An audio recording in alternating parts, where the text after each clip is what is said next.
Hey there, tonight we're diving into the rigorous world of Spartan military training, the Agoge, not the Hollywood version, you know, but a reality where young boys were molded into warriors through trials, both harsh and surprisingly communal. If these stories help you unwind, I'd love a quick like or subscribe, but only if they're genuinely working for you. I'm curious where in the world you're listening from, so drop your location and local time in the comments. It's amazing seeing our little community span the globe through these historical tales. Now find your comfort zone, perhaps turn on a fan for that gentle background hum, and let's venture into tonight's story together. In the world of ancient Greece, where democracy was budding like a rebellious teenager in Athens, Sparta was perfecting the art of turning children into warriors with a single-minded devotion that would make even a drill sergeant blush. Welcome to the Spartan Agoge, a military training program that didn't just raise the bar, it tossed it into the stratosphere.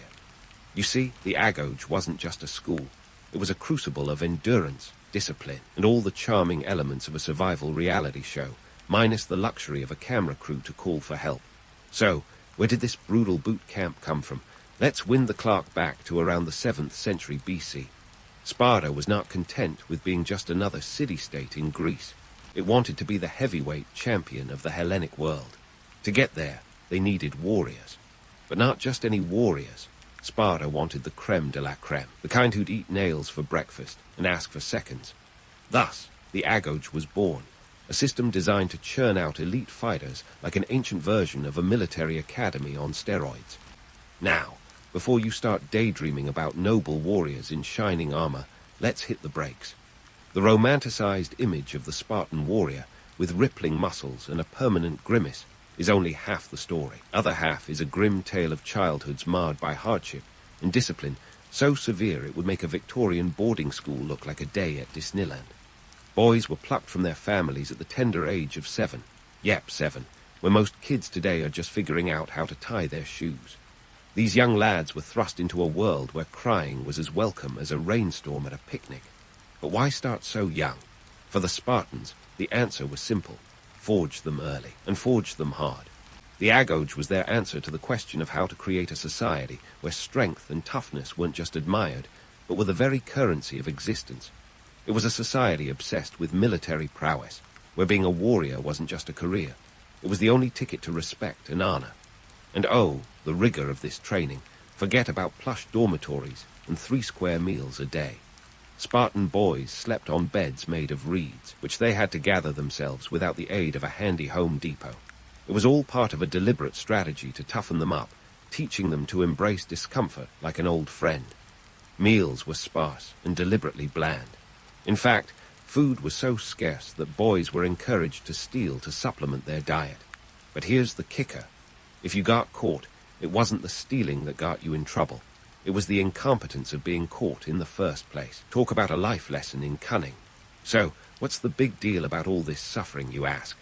Well, in a society where war was as common as a summer barbecue, the ability to endure hardship and survive on the bare minimum wasn't just a skill, it was a necessity. The Spartans believed that a warrior who could endure such a brutal upbringing would be unbeatable on the battlefield.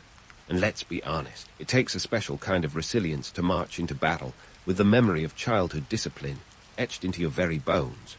Yet, behind the legend of these fearsome warriors was a darker reality of childhoods spent in a constant struggle for survival. The romantic appeal of the fearless Spartan warrior, immortalized in countless tales and movies, glosses over the harsh truth that these warriors were forged in a furnace of hardship and deprivation. They weren't born heroes. They were meticulously crafted through a lifetime of relentless discipline and sacrifice.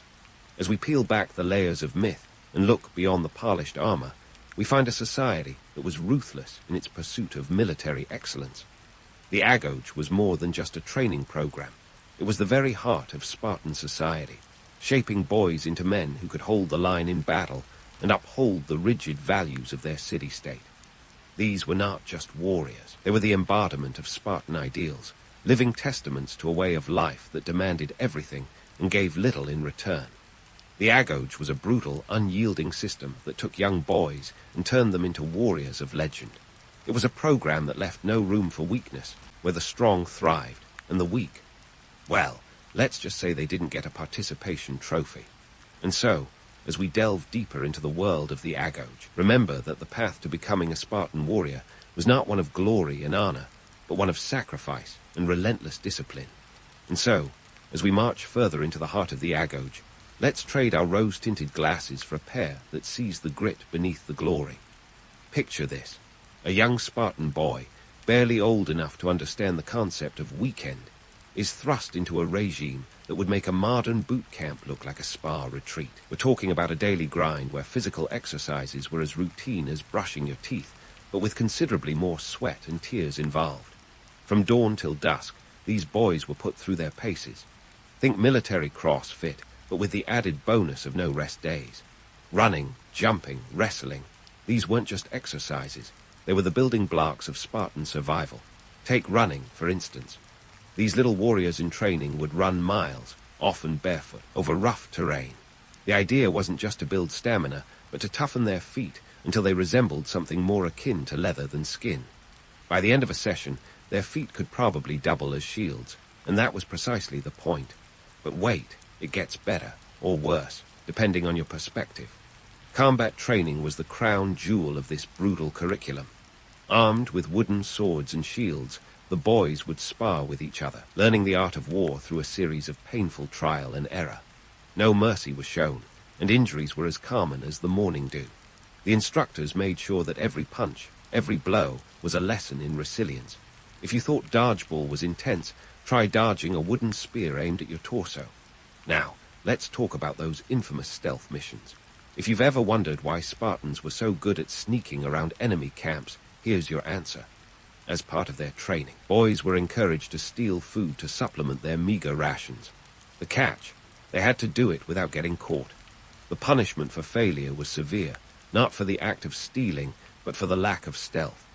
This wasn't just about filling empty stomachs. It was a masterclass in cunning, teaching these young Spartans that intelligence was as important as brawn on the battlefield. But why all this emphasis on hardship and cunning, you ask? Answer lies in the economic and political landscape of Sparta. You see, Sparta was a society that thrived on conquest and subjugation. Their entire economy was built on the backs of the Helots, a subjugated people who were essentially state-owned serfs. The Spartans needed a military elite that could keep this system in check, ensuring their dominance remained unchallenged both at home and abroad. In a world where diplomacy was often overshadowed by the clashing of swords, the ability to outwit and overpower was vital. The Agoge wasn't just a training ground for warriors. It was a factory producing the guardians of Spartan society. The stakes were high, and the expectations even higher. Failure wasn't just personal. It was a threat to the stability of the entire city-state. These boys were being groomed to become the bulwark against rebellion and invasion, and the weight of that responsibility was as heavy as a Spartan shield. Societal expectations played a massive role in shaping these young warriors.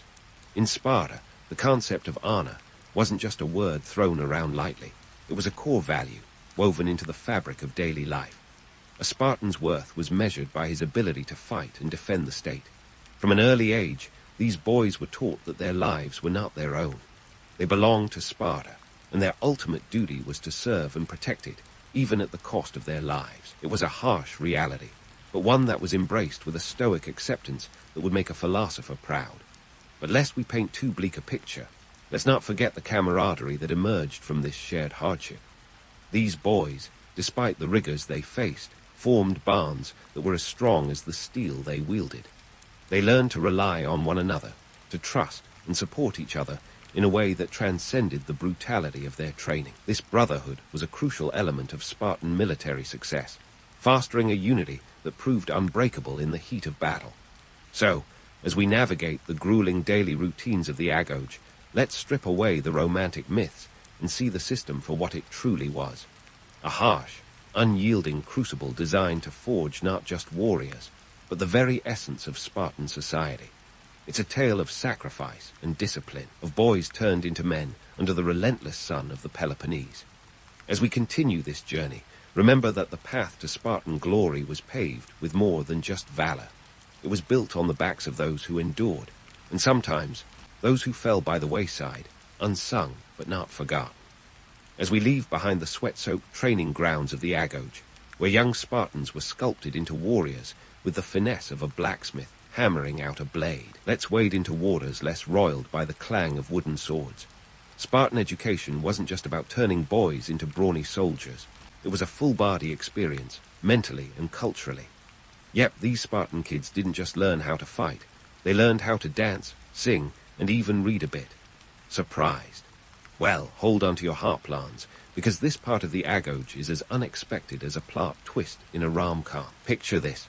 Amidst the grueling combat drills, boys were taught to strum the lyre and belt out tunes that would make any Greek muse proud. Music wasn't just a distraction from their Spartan, pun intended, existence. It was a tool for discipline. In fact, Plutarch, our trusty ancient source, tells us that music was believed to instill harmony and order, essential qualities for a society where chaos was as welcome as a bull in a pottery shop. The Spartans understood that a warrior who could keep rhythm wasn't just a better dancer, but a more coordinated soldier. And let's face it, there's nothing like a bit of wartime karaoke to boost morale. Dance, too, had its place in the Agoge. Before you envision a bunch of gruff young men twirling like ballerinas, think again. Spartan dance was more like a choreographed battle drill, designed to improve agility and faster unity. The Pidhic dance, high-energy number rumored to be named after the dance moves of Achilles' buddy Pidhus, was practically a military exercise disguised as an art form. It wasn't about grace. It was about precision and teamwork, which, in the heat of battle, was worth its weight in gold, or in this case, iron, since Spartans famously used iron bars as currency. Economic context, folks. Even their money was heavy metal. And let's not overlook the cerebral aspect, rudimentary literacy. While these young lads weren't exactly cracking open the latest philosophical texts from Athens, they did learn the basics of reading and writing. It wasn't just about literacy. It was about fostering a sense of order and discipline. Knowing your letters meant you could read orders, understand messages, and keep the Spartan machine well-oiled and running smoothly. It was a society where a misplaced karma could lead to disaster, and nobody wanted to be the guy who led the troops to the wrong hill because he couldn't read the map. But why bother with all this cultural fluff, you ask? It was all part of a grander scheme to create not just warriors, but well-rounded citizens utterly devoted to the state. The Spartans were crafting individuals whose loyalty to Sparta surpassed even family ties. Yes, you heard that right. Sparta first, family second. In a society where the state was akin to a demanding parent, individual desires were as irrelevant as a toga at a beach party. Boys were taught that their ultimate loyalty was not to their kin, but to their comrades and their country. It was a loyalty so profound that it bordered on the fanatical. This cultural training was crucial in knitting the social fabric of Sparta. It wasn't just about personal excellence. It was about communal strength. The idea was simple. A unified Sparta was an invincible Sparta. And if that meant sacrificing personal aspirations on the altar of state needs, so be it. The system was designed to weed out individuality like an overzealous gardener on a mission. Every note sung, every step danced, every letter penned was a thread in the tapestry of Spartan society. Now, let's dive into the economic underbelly of this cultural emphasis. Sparta's economy leaned heavily on the helots, the subjugated class who worked the land, ensuring the Spartans could focus on their warrior pursuits without worrying about mundane matters like farming. This reliance on an oppressed class meant that internal cohesion among Spartan citizens was paramount. The Agoge's cultural curriculum wasn't just about creating warriors. It was about creating a class of elite citizens who could maintain control over a potentially rebellious population. The stakes were high, and the consequences of failure were unthinkable. But before we get too swept away by the romance of Spartan unity, let's pull back the curtain and look at the reality. This system was a double-edged sword. While it forged a society of disciplined warriors, it also stifled individuality and crushed familial bonds. The cost of Spartan supremacy was the sacrifice of personal freedom. Loyalty to Sparta was absolute, and any deviation from this was as acceptable as sandals at a formal dinner. In this crucible of loyalty and discipline, the Agoge shaped not just soldiers, but the very soul of Spartan society. It was a world where the state was both the nurturing parent and the demanding taskmaster, where personal desires were subsumed by the greater good. As we continue this journey into the heart of Spartan education, remember that behind every warrior's stoic gaze was a story of sacrifice and unwavering loyalty. The legend of Sparta was not just built on the battlefield. It was built in the hearts and minds of its people, molded by a system that demanded everything and promised nothing in return. And so, as we prepare to delve deeper into the Agoge's intricate web of cultural and educational training, let's keep our eyes peeled for the next twist in this historical saga, a story where the lines between legend and reality blur, revealing the true cost of Spartan greatness. Stay tuned, because the story of Sparta is far from over, and the best, or perhaps the most sobering, is yet to come. As we continue our journey into the heart of the Spartan Agoge, buckle up for a transition that makes a high school graduation look like a cakewalk. We're diving into the next phase of Spartan training, where boys teetering on the brink of manhood are thrust into the notorious rite of passage known as the crypteia. This wasn't your average coming-of-age ceremony with a few inspirational speeches and a prom night. No, sir. The crypteia was a clandestine, often lethal mission that doubled as the ultimate test of a young Spartan's mettle. And let's be honest, his stomach for violence. Picture this. A group of Spartan youths, now in their late teens, handpicked for their cunning and strength, are sent out into the wild. Their mission, to survive on their own, armed with nothing but a knife and their wits. The goal, to patrol the countryside and, according to some sources, eliminate any helots, the subjugated class of Spartan society, deemed a threat. This wasn't just a military exercise. It was a ruthless test of loyalty and endurance, a chance to prove one's worth as a future protector of Sparta. Forget the usual teenage milestones, like getting your driver's license or your first job. These guys were tasked with maintaining Spartan dominance through sheer terror. Now, let's address the elephant in the room, the brutality of this system. The myth of the noble Spartan warrior often glosses over the darker reality that these young men were essentially state-sanctioned assassins, enforcing a brutal social order with a blade and a cold heart. The crypteia was a lesson in fear and control, ensuring that the helots remained subjugated and the Spartan elite retained their iron grip on power. Romantic? Hardly. Effective? Well, that's debatable. The psychological impact of such experiences was profound. Imagine being a teenager thrust into a scenario where your survival depended on your ability to outsmart and outfight potential threats, all while knowing that failure meant not just personal disgrace, but potential death. This wasn't just about physical endurance. It was a mental crucible designed to forge unyielding warriors from the boys who survived. The constant pressure to prove oneself, coupled with the stark reality of life and death decisions, created a mindset that was as hard as Spartan steel. But here's the kicker. The crypteia wasn't just about eliminating threats. It was about instilling a sense of superiority and invincibility in those who passed the test. These young men returned to Spartan society with a badge of honor that set them apart, a testament to their ability to thrive in the most challenging conditions. This was the final polish on the Spartan warrior's psyche, a psychological edge that terrified enemies and bolstered Spartan ranks. It's no wonder they developed a reputation for being the fiercest warriors in Greece. They were practically bred for it. Yet, it's crucial to interrogate the myths surrounding the crypteia and its supposed effectiveness. While it certainly contributed to the fearsome image of the Spartan warrior, one can't help but question the morality and sustainability of a system built on such brutality. The romantic image of the noble Spartan is tarnished when viewed through the lens of these state-sanctioned purges. Was it truly effective in maintaining social order, or did it merely sow the seeds of resentment and rebellion among the helots? The economic and social context of Sparta sheds light on why such measures were deemed necessary. Sparta's economy was heavily reliant on the subjugated helot population, who worked the land and provided the resources needed to sustain the Spartan military machine. In a society where the elite depended on the labor of an oppressed class, maintaining control was paramount. The crypteia wasn't just a test of individual prowess.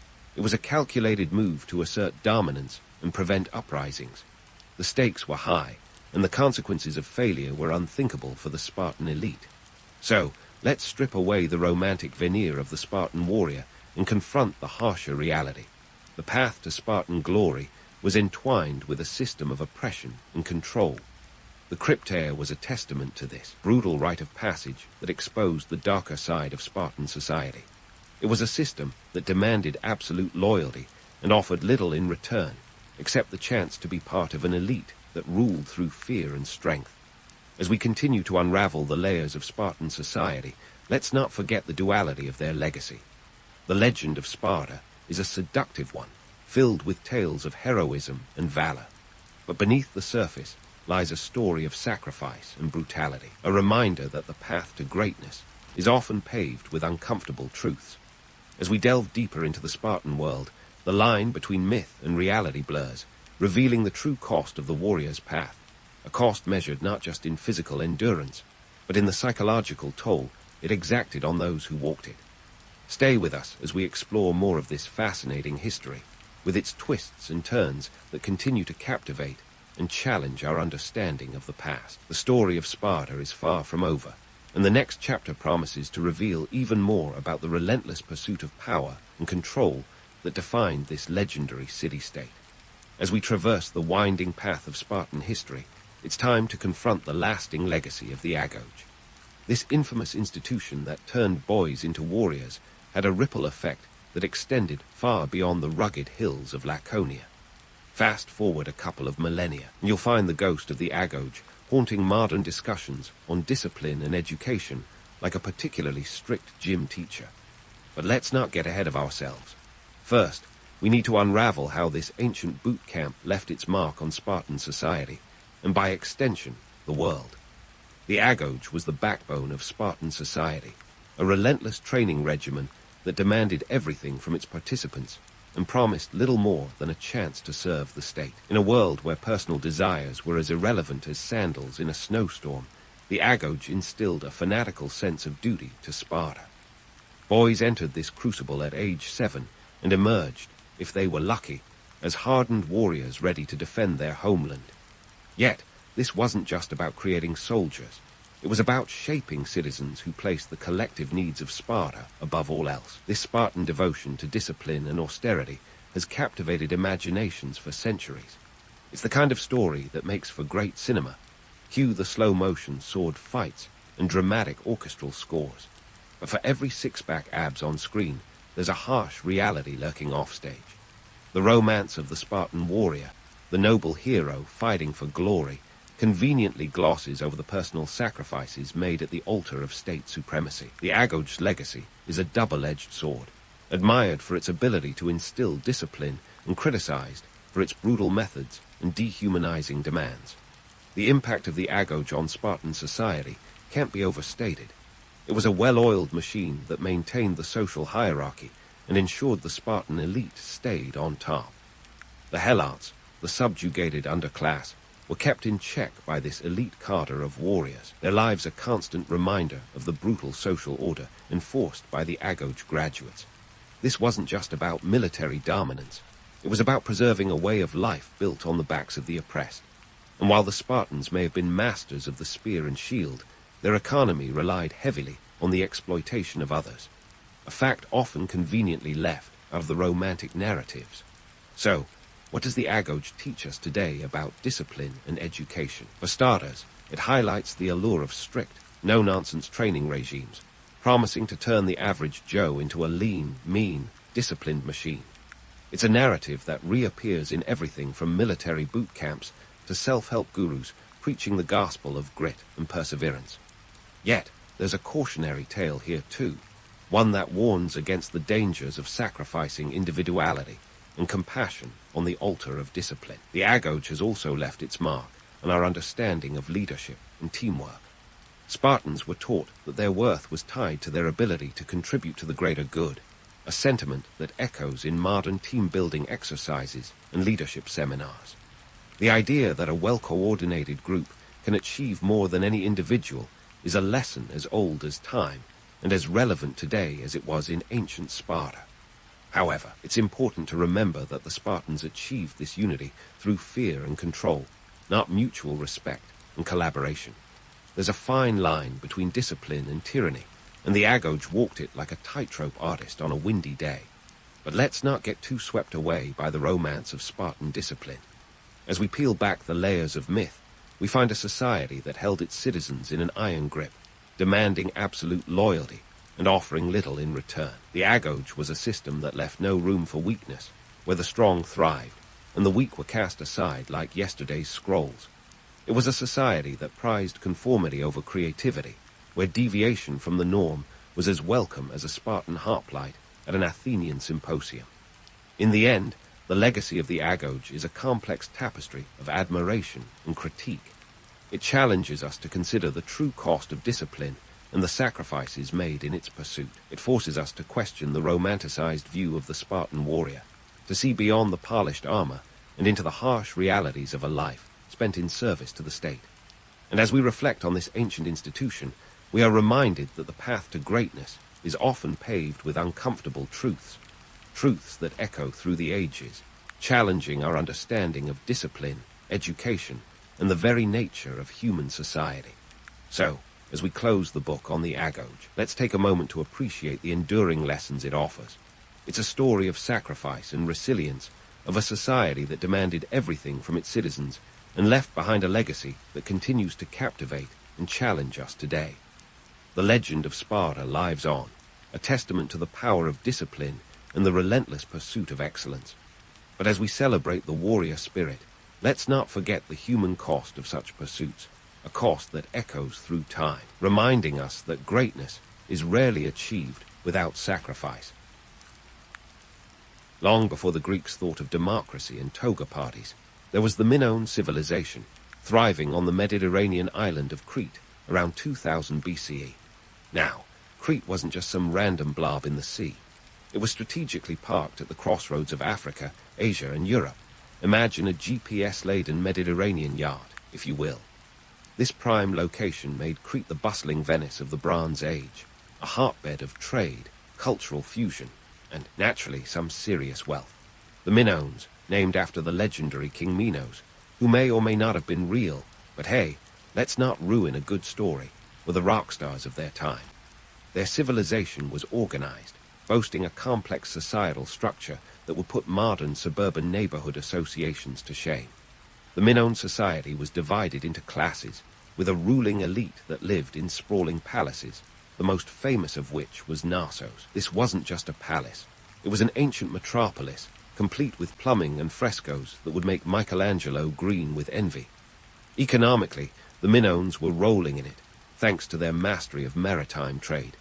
They swapped goods like pottery, saffron, and textiles with Egypt, the Near East, and the Cycladic Islands.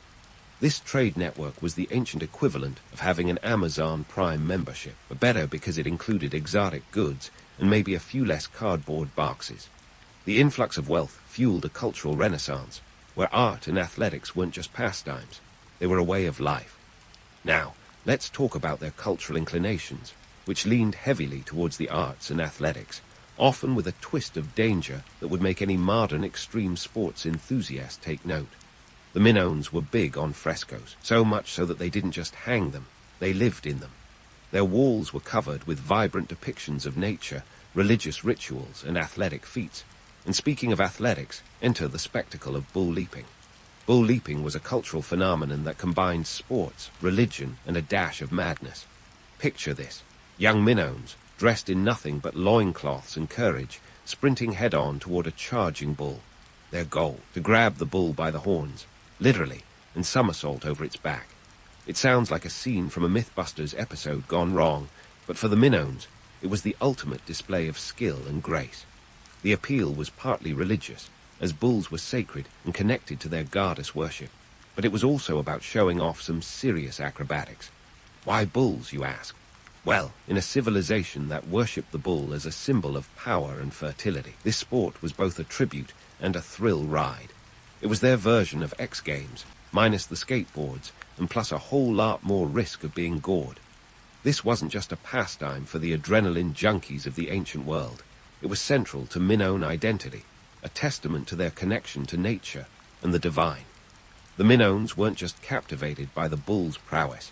They were enchanted by its symbolism. These beasts were seen as intermediaries between the human and divine realms, a concept we might find quaintly primitive, yet it underscores the human need to connect with something greater. And let's face it, A bull-leaping festival sounds infinitely more exciting than a PowerPoint presentation on religious symbolism. Thanks to Crete's strategic location, the Minoans weren't just isolated islanders. They were cultural sponges, soaking up influences from as far away as Egypt and Mesopotamia. This free-flowing exchange wasn't just about goods, but ideas, art, and technology. It's like they had the ancient world's version of the internet, without the trolls. This cosmopolitan vibe helped the Minoans create a civilization that was as sophisticated as it was unique. But let's not romanticize it too much. The Minoans lived in a world where natural disasters were a constant threat. Earthquakes and volcanic eruptions were the unruly roommates of the Mediterranean, and these forces were as much a part of Minoan life as trade and art. It's no wonder that they revered powerful natural symbols like the bull. It was a reminder of the chaos that lay just beneath the Earth's surface. So, as we set the stage for these bull-leaping festivals, remember that the Minoans weren't just thrill-seekers with a penchant for dangerous sports. They were a people deeply connected to their environment, their religion, and their community. Their festivals were more than just entertainment. They were a reflection of their society's values, a blend of artistry and athleticism, all set against the backdrop of a civilization that thrived on the edge of the known world. So, as we delve deeper into the Minoan bull-leaping festivals, it's time to pull back the curtain and take a peek at the logistical symphony that turned these events into reality. Picture the bustling preparations akin to setting up a modern-day Olympics, but with a twist of ancient charm and a dash of high-stakes drama. First, let's talk about Knossos, the beating heart of the Minoan civilization. This wasn't your average ancient ruin. It was an architectural marvel that would make even the most jaded of archaeologists swoon. Covering an area of around 20,000 square meters, Knossos was more than just a palace. It was the epicenter of Minoan power and culture. Imagine a labyrinthine complex of over 300 rooms, complete with vibrant frescoes, advanced plumbing systems, and storerooms filled with enough olive oil and wine to drown your sorrows for a lifetime. The palace's design was as much about function as it was about form, reflecting a society that valued both practicality and opulence. Now, orchestrating a bull-leaping festival wasn't exactly a weekend hobby for the Minoans.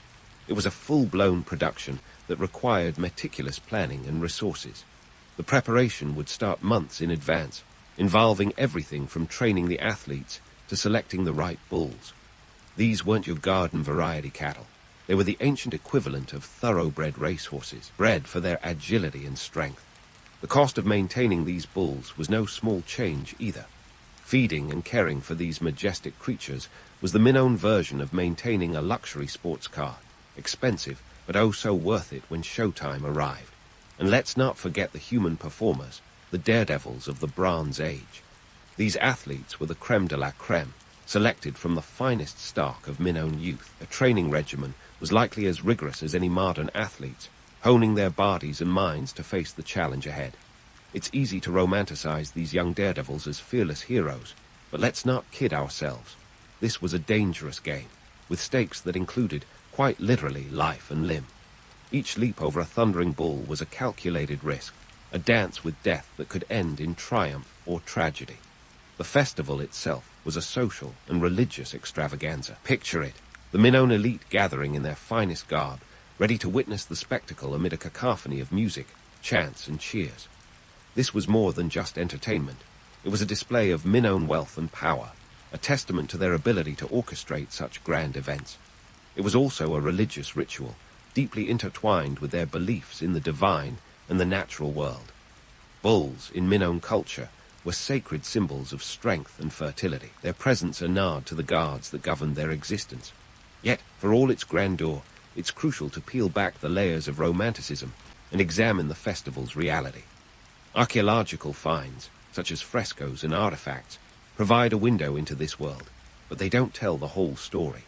For instance, the famous fresco of the bull-leaping scene found at Knossos, often depicted in vivid colors and dynamic poses, paints a picture of grace and triumph. But the truth is, we have no definitive record of how these events played out, just tantalizing glimpses that leave plenty to the imagination. And let's not sugarcoat it. The cost of these festivals was staggering. The resources poured into the preparation could have sustained entire communities. But for the Minoans, this was an investment in their cultural identity and religious devotion. It was the price of maintaining their status as a premier civilization of their time, a necessary expenditure to uphold tradition and demonstrate their prowess. As we unravel the threads of history, it's tempting to view these festivals through rose-tinted lenses, to see them as glamorous spectacles of bravery and skill. But they were also about control and showmanship, a way for the ruling class to assert their dominance and keep the social order in check. In a world where power was as volatile as the Mediterranean Sea, these festivals were a means of reinforcing the hierarchy, ensuring that everyone knew their place in the grand scheme of things. So, as we continue to explore the Minoan bull-leaping festivals, remember that behind every leap and somersault lay a complex web of societal, religious, and economic factors. It was a world where art and danger collided, where the sacred and secular danced in a delicate balance. And while the myths and legends paint a picture of an age of heroes, the reality was a bit grittier, a testament to the ingenuity and resilience of a civilization that thrived in the shadow of the unknown. As we peel back the layers of these awe-inspiring bull-leaping festivals, let's zoom in on the stars of the show, the athletes. These weren't your average Joes from the Minoan equivalent of the local IMCA. No, these were the creme de la creme of Minoan youth, handpicked like the finest grapes for a vintage wine. Picture them as the original adrenaline junkies, the evil Knievels of the Bronze Age, without the benefit of crash helmets or medical insurance. Now, what did it take to become a Minoan bull leaper? Well, for starters, a good dose of courage, or perhaps a mild disregard for personal safety. The training regimen was likely no walk in the ancient park. We're talking about a routine that would make a modern boot camp look like a breezy Sunday stroll. These soon-to-be airborne acrobats had to master the art of timing, agility, and balance. They needed to be as nimble as a cat on caffeine, leaping onto bulls that weighed upwards of 1,000 kilograms. That's like doing a backflip onto a moving car, except the car has horns and a mind of its own. Enter the myth of the fearless Minoan bull leaper. It's easy to imagine these athletes as ancient superheroes, unfazed by the risk, basking in glory. But let's be real. The dangers they faced were as tangible as the frescoes that depicted them. Archaeological findings, like the frescoes at Knossos, show scenes frozen in time, with athletes in midair, poised in a moment of daring elegance. But what these artworks don't show are the mishaps, the injuries, the occasional unfortunate end that would make even the bravest balk. If the Minoans had insurance as we do today, you can bet bull-leaping coverage would have been a premium package. And why, you might ask, would anyone volunteer for such a perilous pastime? But here we touch on the societal allure. In the Minoan world, bull-leapers were the rock stars, the influencers of their day. Successfully leaping over a bull wasn't just an athletic achievement, it was a rite of passage, a ticket to social prestige. These athletes were admired, revered, perhaps even envied. Their status was such that participating in these events was akin to securing a VIP pass to Minoan high society. To be a bull leaper was to be a symbol of vitality and prowess, a living embodiment of the Minoan ideals of strength and grace. In a civilization that valued harmony with the natural and divine, these performers were seen as conduits between the earthly and the ethereal. They weren't just showing off their physical skills. They were enacting a sacred dance, a testament to the human spirit's capacity to flirt with danger and emerge triumphant, or so the story goes. But let's not gloss over the harsh realities. The risks involved weren't just theoretical. The Minoan medical kit wasn't exactly equipped for major trauma. Think more along the lines of herbal remedies and prayers. The bull-leaping arena, a mix of dirt and stone, wasn't exactly forgiving either. One misstep, one ill-timed leap, and the consequences could be dire. Yet, the lure of glory and the thrill of the spectacle were enough to draw these young athletes into the ring time and again. In terms of societal impact, these festivals were more than mere entertainment. They were a powerful tool for the ruling elite to project their control and maintain social cohesion. By orchestrating such grand events, the Minoan rulers demonstrated their ability to command resources and people, reinforcing their dominance over the island's social landscape. It was a spectacle that served both as a distraction and a demonstration, ensuring that the populace remained in awe of the power that orchestrated such feats. So, while the myth of the fearless bull leaper paints a romantic picture, the reality was a tad more complicated. Behind each leap was a story of intense preparation, social ambition, and a gamble with fate that could make or break the athlete. They were heroes, yes, but they were also human, vulnerable, ambitious, and driven by the same desires that propel us even today. As we continue to explore the depth of the Minoan bull-leaping tradition, keep in mind that behind every legendary tale is a kernel of reality, often grittier and more complex than the myths let on. The Minoans were masterful storytellers, weaving narratives that have captivated imaginations for millennia. But to truly understand their world, we must look beyond the frescoes, beyond the myths, and see the people who lived, leaped, and at times lost in the pursuit of legacy and glory. As we dig deeper into the Minoan bull-leaping festivals, it's time to pull back the curtain on the political and religious spectacle that these events really were. No, they weren't just about impressive acrobatics and the thrill of a crowd. They were a stage where power was both flaunted and fortified. The Minoan elites knew a thing or two about keeping control, and these festivals were their version of a high-stakes chess match, where every move was calculated to maintain their grip on power. Let's start with the obvious, political theater. Imagine the ruling class at Knossos, decked out in their finest robes, surveying the scene from their prime spots. They didn't just happen to throw these festivals for kicks. They were using them as a platform to reinforce social hierarchies and remind everyone who was in charge. The grandiose nature of the events was a not-so-subtle reminder of the elite's ability to marshal resources, command loyalty, and orchestrate events that made even the most jaded Minoan gasp in awe. The bull-leaping festivals were like the ancient world's version of a political campaign rally, minus the awkward handshakes and questionable slogans. It was all about optics, showing the masses that the ruling class could not only organize such a spectacle, but also ensure its success. By putting on a show of this magnitude, they were effectively saying, "Look what we can do. Imagine what we could do if you stepped out of line." This wasn't just a festival, it was propaganda with a capital P. But wait, there's more. Beyond the political posturing, these festivals were steeped in religious symbolism that was as thick as the olive oil they traded. The bull, a creature revered across the Mediterranean, was more than just a participant. It was a divine symbol. The Minoans worshipped a pantheon of deities, many of whom were linked to fertility and nature, with the bull standing as a powerful intermediary between mortals and gods. The bull's presence was a nod to the divine, a way of integrating religious reverence into the social fabric. Now, here's where it gets interesting. Was this religious symbolism genuinely about piety, or was it a clever ruse by the elites to keep the populace in check under the guise of divine will? It's a question that would make even the most ardent historian pause. By tying the festivals to religious observance, the elites could cloak political maneuvering in spiritual significance. After all, would question an event that was blessed by the gods themselves. This blend of politics and religion was a masterstroke in social engineering. It allowed the Minoan rulers to maintain control while offering the illusion of divine endorsement.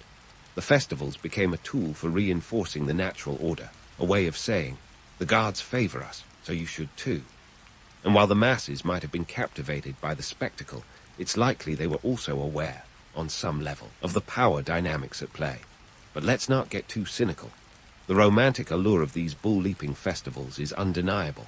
The vibrant frescoes, the tales of daring athletes, the sheer spectacle of it all, it's enough to make anyone wish for a time machine. Yet, beneath the surface of this grandeur lay a complex web of political intrigue and religious devotion, each strand meticulously woven to maintain the status quo. The festivals weren't just a showcase of athletic prowess or religious fervor. They were a sophisticated form of social control, a way to ensure that the gears of Minoan society kept turning smoothly. The elites knew that by keeping the populace both awed and entertained, they could maintain their power with minimal resistance. It was a delicate balance of carrot and stick, with the festival as the perfect metaphorical carrot. And then there's the question of legacy. These festivals weren't just about the here and now. They were about securing a place in history. The Minoan rulers understood that by tying their reign to these grand events, they could ensure that their names and their accomplishments would be remembered long after their palaces were reduced to ruins. In a world where power was as fleeting as a Mediterranean breeze, this was their way of achieving immortality. The bull-leaping festivals were a microcosm of Minoan society, revealing the intricate dance between power, religion, and culture. They were a testament to the ingenuity of a civilization that thrived on the edge of the known world, blending art and danger, faith and politics in a way that has captivated imaginations for millennia. As we continue to unravel the threads of this ancient spectacle, we find ourselves drawn into a world that is both familiar and foreign, a testament to the enduring allure of a civilization that dared to leap into the unknown and for a time soared.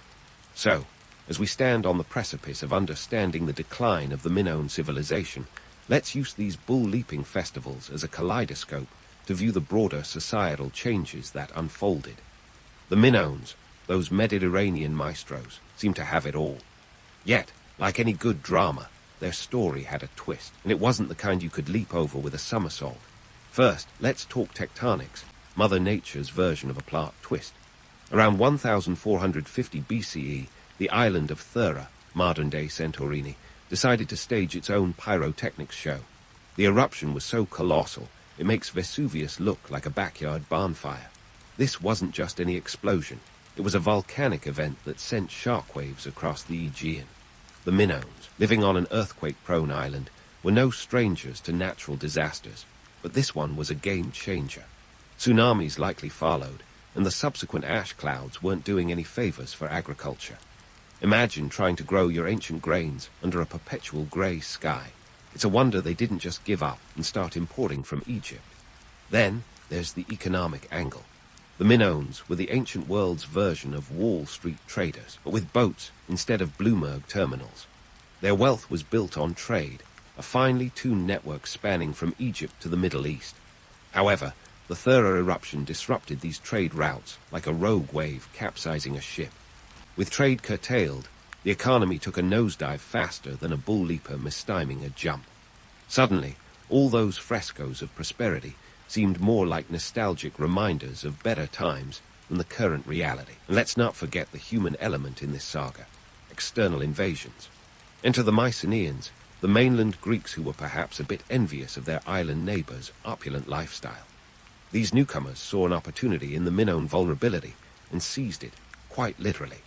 By around 1400 BCE, the Mycenaeans had taken control of Knossos, turning the once vibrant heart of Minoan culture into a Mycenaean stronghold. It's the ancient equivalent of a corporate takeover, but with swords and chariots instead of boardroom presentations. The Minoans went from calling the shots to answering to their new overlords, a shift in power that marked the beginning of the end for their civilization. So, what of the bull-leaping festivals amidst all this chaos? Well, they too became casualties of the changing tides. As the Minoan society crumbled, so did the grand spectacles they cherished. The festivals that once symbolized power and unity now stood as relics of a bygone era, echoes of a culture that had danced too close to the edge. The Mycenaeans, practical folks that they were, had little use for such pageantry, focusing instead on fortification and expansion. Yet the legacy of these festivals endures, a testament to the Minoans' indomitable spirit. Fast forward to today, and you'll find their echoes in modern extreme sports. Think of bull leaping as the ancient precursor to parkour, or perhaps even the running of the bulls in Pamplona, minus the safety protocols. The idea of humans courting danger for sport. It's a thread that runs through history, a nod to our collective fascination with risk and reward. In reflecting on the Minoan bull-leaping festivals, we see more than just a spectacle of athleticism. We see a civilization that dared to intertwine the sacred with the profane, the divine with the daring. Their story, while tinged with tragedy, is also one of resilience and innovation. It's a reminder that even in the face of natural disasters and human invasions, the human spirit finds ways to leap forward, to adapt, and ultimately to leave a legacy that endures beyond the rubble of history. So, as you drift off into dreams of ancient acrobats and the distant roar of the Mediterranean, remember the Minoans. They weren't just thrill-seekers with a penchant for dangerous games. They were a beacon of creativity and cultural fusion. Their bull-leaping festivals may have faded into the annals of history, but their spirit leaps on, a testament to our eternal dance with the unknown. And perhaps, somewhere in the echoes of time, a Minoan athlete leaps anew, forever in midair, defying gravity and fate with every somersault. Your morning starts with the sound of gondolas sloshing through the canals of 15th century Venice, the city that's practically floating on history and a whole lot of wooden stakes. The sun hasn't even reached its full Renaissance glory, but the city's already bustling like a market day in the Rialto. Trust me, if alarm clocks existed, they'd be mardeled after the cacophony of merchants hawking their wares mixed with the odd seagull's call. As you rub the sleep from your eyes, let's take a moment to appreciate why Venice is the bay and say of Renaissance trade hubs. Geographically, this place is like a well-placed ad on TikTok, right in the middle of everything. Nestled in the swampy lagoons of the Adriatic Sea, Venice might seem like a questionable real estate choice, but its waterlogged setting is actually a strategic jackpot. It's the gateway between the East and West, a direct line from the lush lands of the Orient to the opulent courts of Europe. And that, my friend, is what makes Venice the darling of merchants everywhere. Now, your day as a merchant doesn't involve leisurely strolls on charming bridges. Nope, it's more like a high-stakes game of economic chess with a side of cardio. You're plunging headfirst into the maritime economics of the day, and spoiler alert, it's not all pearls and perfumes.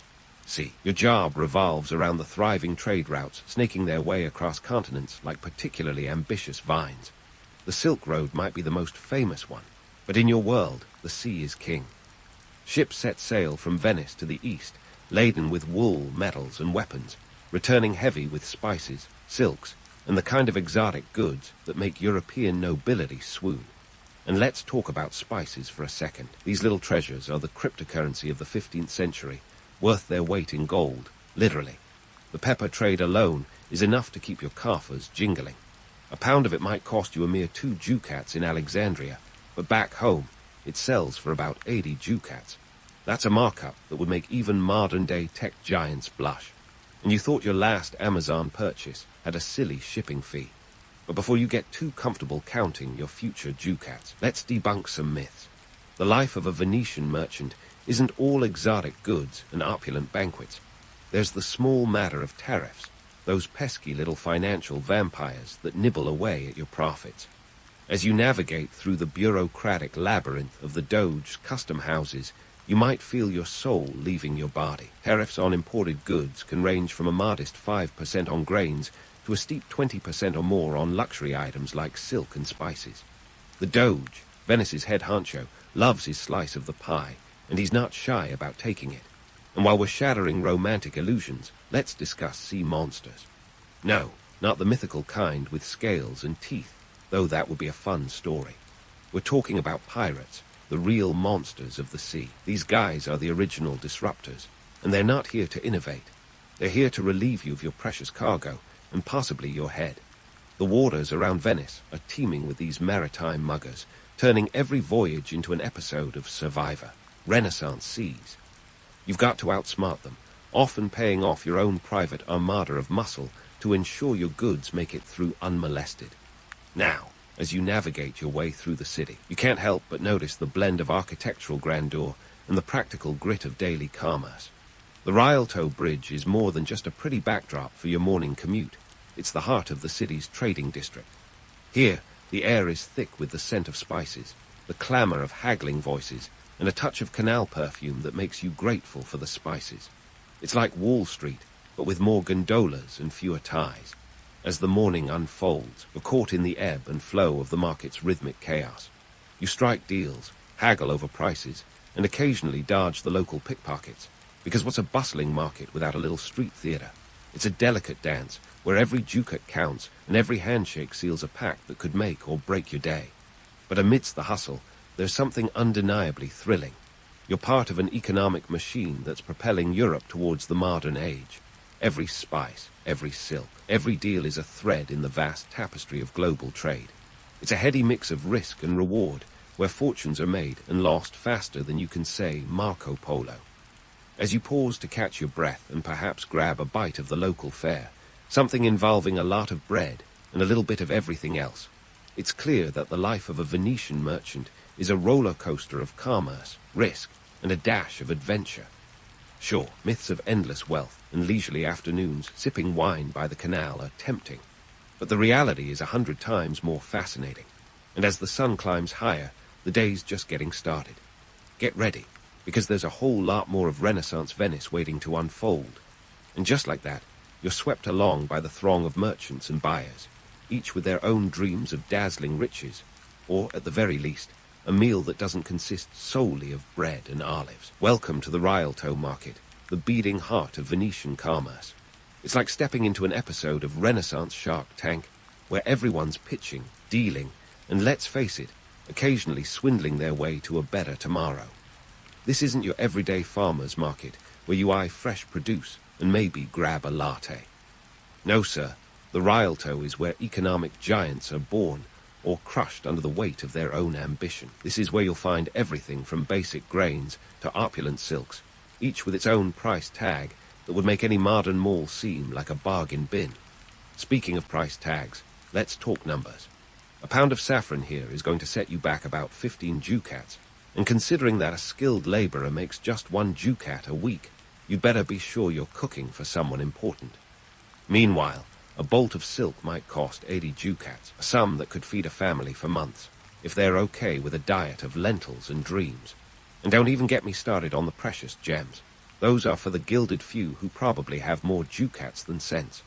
But hold on, before you think you can just waltz in and snag the best deals, let's dive into the labyrinth that is the Venetian guild system. These guilds are like the original labor unions, only with a penchant for secrecy and a dash of medieval flair. They control everything from pricing to quality, and membership is as exclusive as a VIP club in Las Vegas.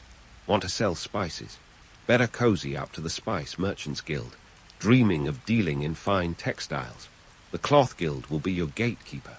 These guilds might sound like protective big brothers, but they're more like bouncers at the door of profitability. They ensure that the market isn't a free-for-all, keeping out unqualified riffraff and maintaining the integrity, or monopoly, depending on how you look at it, of their trade. It's a delicate balancing act, keeping prices high enough for profit while not sending customers into the arms of a cheaper competitor. Now, let's debunk the myth of the free and fair Renaissance market. Spoiler alert, it wasn't. Think of it as less of a democratic utopia and more of a Game of Thrones-style power play. Sure, you could try to go it alone, but without a guild's backing, you're about as likely to succeed as a snowball in a Venetian summer. Plus, the guilds have a habit of enforcing their rules with a strictness that would make a schoolmarm blush. Violations could lead to fines, or worse, expulsion, which is pretty much a death sentence for any merchant's career. And let's not forget the social hierarchy. It's a swirling cocktail of wealth, status, and influence, where your standing can dictate everything from the quality of your booth location to the respect, or lack thereof, you command in negotiations.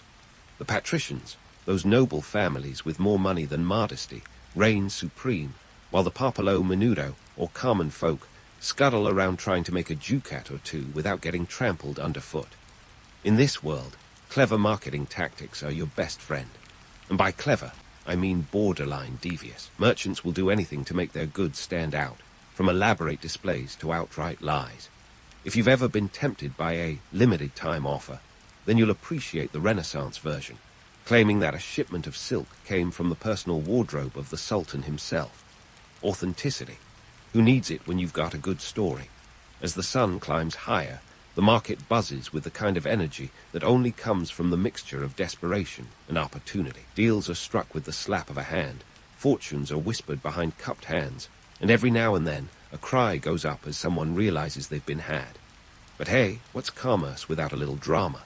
By mid-morning, you've probably managed to secure a few deals yourself, hopefully without losing your shirt or your dignity. You've navigated the maze of guilds, dodged the cutthroat competition, and maybe even snagged a bargain or two. It's a high-stakes game. But then again, isn't that what makes it so exhilarating? So as you pause to catch your breath, or perhaps to grab a quick bite of something that doesn't require a line of credit, take a moment to marvel at the whirlwind of commerce swirling around you. The Rialto market is a microcosm of the Venetian economy, a place where dreams are bought and sold, where the line between success and failure is as thin as a strand of silk. And the best part, the day's only half over. There's still plenty of time for more deals, more drama, and maybe even a little bit of history in the making. As you pause to catch your breath, the sun perched high above the Venetian skyline, it's time to turn your thoughts from commerce to cuisine. It's lunchtime, my friend, and in 15th century Venice, that means it's time to dive into a culinary world that's as vibrant and unpredictable as the Rialto market itself.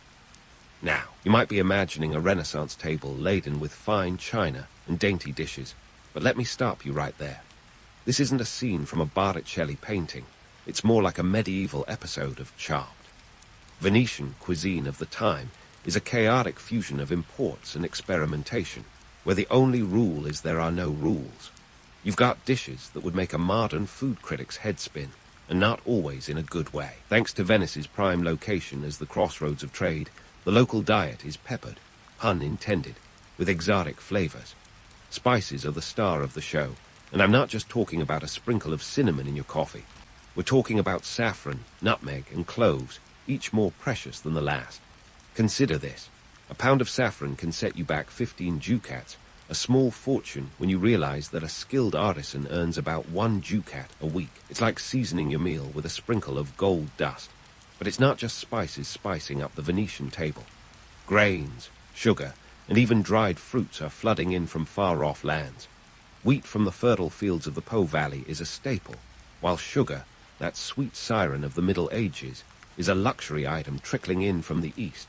Imagine paying more for sugar than for a designer handbag, because that's the reality when it comes to this saccharine substance. And let's not forget the Venetians' love affair with rice. This grain is the new kid on the culinary block, its arrival in the city sparking a rice revolution. It's the Renaissance's answer to pasta, finding its way into everything from soups to, you guessed it, risotto. The latter is a dish still celebrated today, though back then it was probably more of a let's throw everything in and see what sticks kind of deal. Speaking of sticking, let's talk about the Venetian palate during this era. It's as eclectic as a Spotify playlist on shuffle. We're not dealing with the refined taste buds of French cuisine here. In fact, the Renaissance is less about culinary sophistication and more about culinary adventure or misadventure, depending on the dish. Imagine a pie filled with everything from pigeon to offal, seasoned with enough spice to make your eyes water. It's like a medieval episode of Fear Factor, but instead of Joe Rogan, you've got the Doge chef daring you to take a bite. And while we're on the topic of daring, let's debunk the myth of the Renaissance as a time of culinary refinement. Sure, there are fancy banquets with elaborate table settings, but the food, it's often a bizarre menagerie of flavors and textures that would leave even the most adventurous foodie scratching their head. Take, for example, a dish like peacock pie. On paper, it sounds grand. After all, peacocks are the show-offs of the bird world. But in reality, it's more about presentation than taste. The bird is often cooked, then redressed in its own feathers for dramatic effect. It's like serving a roast turkey with a side of its own feathers. Talk about a feather in your cap, or your pie in this case. Of course, we can't discuss Venetian dining without mentioning the role of the sea. Fish and shellfish are staples, their presence on the table as reliable as the tides. From sardines to cuttlefish, the bounty of the Adriatic Sea finds its way into many a Venetian meal. But don't imagine a delicate fillet of salmon here.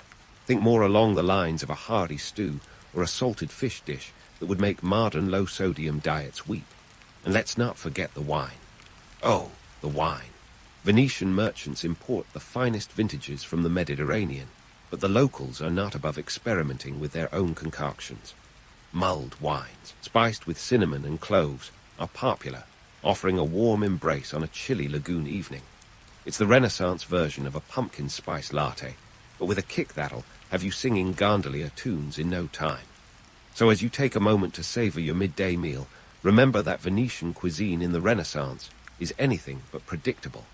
It's a melting pot of flavors and textures, a testament to the city's role as a global trade hub. Every dish is a reflection of the bustling market outside, a reminder that in Venice, commerce and culture are as entwined as two strands of pasta.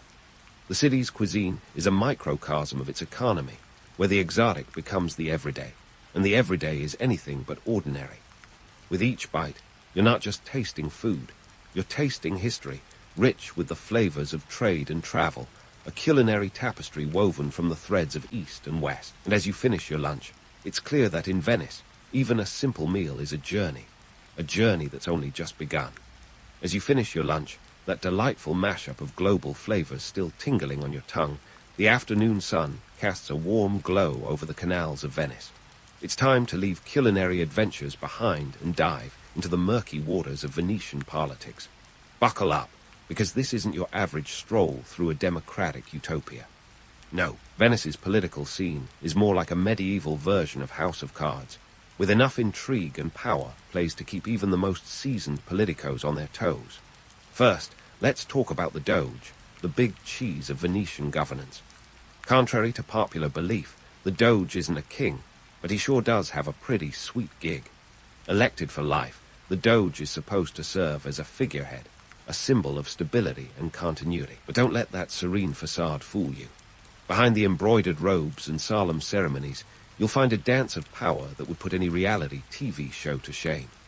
The Doge's role is less about absolute power and more about being a puppet master, pulling strings with a deft hand while keeping up the appearance of impartiality. And then there's the Council of 10. Cue ominous music. This shadowy group of officials is less of a council and more of an elite club with a penchant for secrecy and control. Established in 1310, ostensibly to root out treason and corruption, the Council of 10 quickly became the real power behind the throne. Think of them as the original deep state, wielding the kind of influence that would make even Machiavelli raise an eyebrow. They're the reason why the Doge has to play nice, balancing on a political tightrope where one misstep could lead to a very public downfall. Now, let's bust a myth wide open. The idea that Venice was a shining beacon of democracy in the Renaissance. I hate to break it to you, but the Venetian Republic was about as democratic as a medieval beauty pageant. Sure, there were elections, but they were more about maintaining the status quo than actual change. The voting process was a labyrinthine affair involving several rounds of selection, lots of black and white balls, and a whole lot of backroom deals. It was like trying to assemble IKEA furniture without the instructions. Complex, frustrating, and bound to leave you questioning your life choices. The reality is that Venice was ruled by a tight-knit oligarchy, a handful of noble families who controlled the city's wealth and power like a particularly exclusive country club. These patricians were the real decision-makers, pulling the strings of a political marionette show where the rest of the city's population had about as much say as a fly on the wall. In fact, out of a population of about 150,000, roughly 500 men held political power. That's less than 2% of the population deciding the fate of the entire republic. So much for government by the people, right? But let's not dismiss the Venetian system as a total sham. Despite its elitist underpinnings, Venice managed to maintain a remarkable degree of stability for centuries. This was largely due to the checks and balances built into the system, even if those checks were more about preventing anyone from upsetting the patrician apple cart than ensuring true democracy. The Council of 10, the Senate, and the Great Council all had their roles to play, creating a complex web of governance that kept power centralized yet distributed enough to prevent any one faction from gaining too much control. However, this intricate dance of power was not without its fair share of drama. Take, for example, the infamous case of Marin Failure, a doge who dared to dream of absolute power. In 1355, Failure attempted a coup to overthrow the oligarchic system and seize control for himself. It was a bold move, but like a bad episode of Survivor, Failure's plan was quickly sniffed out. The Council of 10 acted swiftly, and Failure found himself deposed and beheaded, his portrait hanging in the Doge Palace with a black shroud draped over it as a warning to any future would-be usurpers. But the real genius of Venetian politics lay in its ability to absorb and adapt. While other Italian city-states were tearing themselves apart with factional infighting, Venice sailed relatively smoothly through the choppy waters of Renaissance politics. The oligarchs, for all their faults, understood the importance of compromise and cooperation, at least among themselves. It was a system built on a delicate balance of power, where everyone had a stake in maintaining the status quo, and where the stakes, political, economic, and even personal, were high enough to ensure that no one rocked the boat too hard. as you navigate this labyrinth of power. It's clear that the myth of the Venetian utopia is just that, a myth. The city's governance was far from the egalitarian ideal, a tangled web of intrigue and manipulation wrapped in the veneer of republican virtue. Yet, for all its flaws, it was a system that worked, in its own twisted way. It was a masterclass in survival, a testament to the art of political maneuvering, where the line between success and scandal was as thin as the silk threads that wove through the city's bustling markets. So as the afternoon light casts long shadows over the canals, remember this: in Venice, nothing is ever quite as it seems. The Republic was a place of contradictions, where the ideals of democracy danced uneasily with the realities of power. It was a city that thrived on its own complexity, where every decision was a gamble, and every gamble a chance to reshape the future. And just like that, you're whisked away on the gondola of history, gliding through the waters of a city where politics and commerce collide in a kaleidoscope of ambition and intrigue. As you ponder the intricate dance of Venetian politics, remember that the city's true genius lay not in its ideals, but in its ability to navigate the murky waters of human ambition. It was a place where the art of the possible reigned supreme, where power was a game played with the highest of stakes and the smallest margin for error. And as you drift through this world of intrigue and influence, one thing is clear.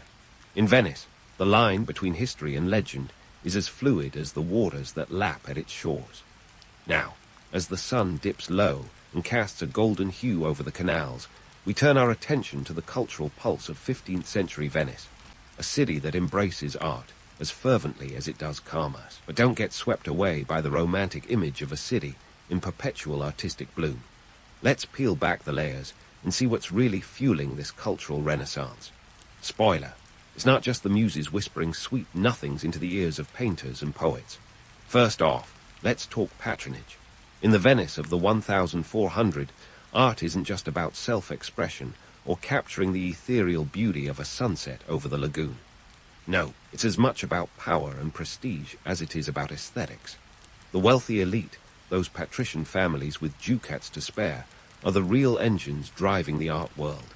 Consider them the original venture capitalists, but instead of backing the next tech startup, they're funding the Michelangelos and Leonardos of their day. You see, commissioning art is a status symbol, a way to flaunt wealth and influence without saying a word. It's the Renaissance equivalent of having a blue checkmark on Twitter, undeniable proof that you've made it. Let's not forget that the artworks produced under these patrons often doubled as propaganda. Take the Doge Palace, for instance. It's not just an architectural marvel, it's a visual declaration of Venice's might and glory. Every fresco, every sculpture is a reminder of the Republic's power, a not-so-subtle nudge that Venice is the place to be. Art in this context is less about the artist's vision and more about the patron's message. It's like commissioning a portrait, but instead of capturing your best angle, it's about capturing your best political stance. Now, onto the rise of humanism, a movement that's often portrayed as the intellectual awakening of the era. But before you start picturing toga-clad philosophers debating the meaning of life, let's set the record straight. Humanism is indeed a celebration of classical learning, but it's also a practical toolkit for navigating the complexities of Renaissance life. It's about harnessing the wisdom of the ancients to solve contemporary problems, like balancing the books of a growing mercantile empire or crafting treaties that won't implode at the first sign of tension. Humanism in Venice is as much about rhetoric and eloquence as it is about ethics and philosophy. And here's where the printing press comes into play. Invented by Johannes Gutenberg in the mid-15th century, this contraption is a game-changer. Imagine going from painstakingly copying texts by hand to churning out hundreds of copies in the time it takes to brew an espresso. The printing press democratizes knowledge, making books more accessible and ideas more widespread. It's the Renaissance version of going viral, allowing humanist texts to circulate far and wide. Suddenly, the works of Aristotle and Plato are within reach, not just for scholars, but for the burgeoning middle class as well. But let's not romanticize this literary explosion as purely altruistic. Sure, the spread of knowledge is a noble cause, but it's also a lucrative business. Venetian printers are quick to capitalize on this new technology, setting up shop, and flooding the market with everything from religious texts to racy poetry. It's capitalism at its finest, where the pursuit of profit and the spread of knowledge walk hand in hand. As we wind down this whirlwind tour of Venetian culture, it's time to question the notion of the Renaissance as a purely intellectual awakening. Yes, it's a time of great artistic and philosophical achievement, but it's also a period of shrewd maneuvering and cutthroat competition. Art is often a tool of propaganda, a means to an end rather than an end in itself. The grand frescoes and marble statues are as much about social status as they are about creativity. And while humanism enriches minds, it also serves the practical needs of a society driven by commerce and diplomacy. The legacy of the Venetian merchant class, then, is a complex tapestry of trade, art, and politics. They are the unsung architects of an empire built on commerce, the patrons of a cultural renaissance that mirrors their own ambitions. They navigate a world where art and commerce intersect, where the pursuit of wealth and the quest for knowledge are two sides of the same ducat. So, as you drift off to sleep, dreams filled with gondolas and gilded palaces, remember this. The myth of the Renaissance as a golden age of unbridled creativity is just that, a myth. The reality is far richer, a world where the practical and the poetic coexist in a dance as intricate as the canals of Venice. It's a place where every brushstroke is a calculated move, every philosophical treat is a tool for negotiation, and every printed page a step towards the future. In the end, the story of Venice is a reminder that history, like art, is as much about what's left unsaid as what's painted on the canvas. And with that, the curtain falls on our day in the life of a Venetian merchant. Sleep well, with a head full of history and a heart ready for the next adventure. 5th century BCE Athens was to democracy what the smartphone was to the internet, a game changer. If you ever find yourself thinking politics is chaotic now, consider a time when the Athenians decided to give a voice to the people, or at least to those who owned property, were over 18, and had the good fortune of being male. Let's just say the democracy of Athens was more of a selective club than an all-inclusive festival of freedom. It was like a VIP lounge, where entry required not just a toga, but a specific set of chromosomes and an impressive property portfolio. Around 508 BCE, Cleisthenes, a name that doesn't quite roll off the tongue, but should, orchestrated a political reform that would shape the Athenian golden age. He didn't have Facebook to rally support, but somehow managed to flip the political script. He introduced a system that involved a direct democracy, meaning citizens, again, those lucky few, could actually vote on legislation and executive bills. This was revolutionary, since most places were still stuck with kings or tyrants telling everyone what to do, much like your GPS when you take a wrong turn. The Athenian assembly, or ecclesia, if you want to impress at your next dinner party, was where the magic happened. Up to 6,000 citizens would gather on Phoenix Hill to debate, decide, and occasionally throw shade at each other. This wasn't a passive-aggressive emoji situation. It was loud, chaotic, and involved a lot of shouting. Think of it as a Twitter thread, but in real life, and with much better acoustics. Now, if you're wondering how this all got funded, you might be interested to know about the shiny silver mines at Laurium. These weren't just any old mines. They were the economic powerhouse of Athens. The Athenians had struck it rich, and that silver wasn't just sitting around collecting dust. It filled the city's coffers, enabling them to bankroll their political experiments, build a navy that would make even Poseidon jealous, and erect some of the most iconic architecture in history. The Parthenon didn't pay for itself, after all. However, before we get too carried away with the glory of democracy, let's hit pause and address the fact that Athens wasn't exactly a utopia of equality. While the menfolk were busy voting and debating, women were expected to keep quiet and manage the household.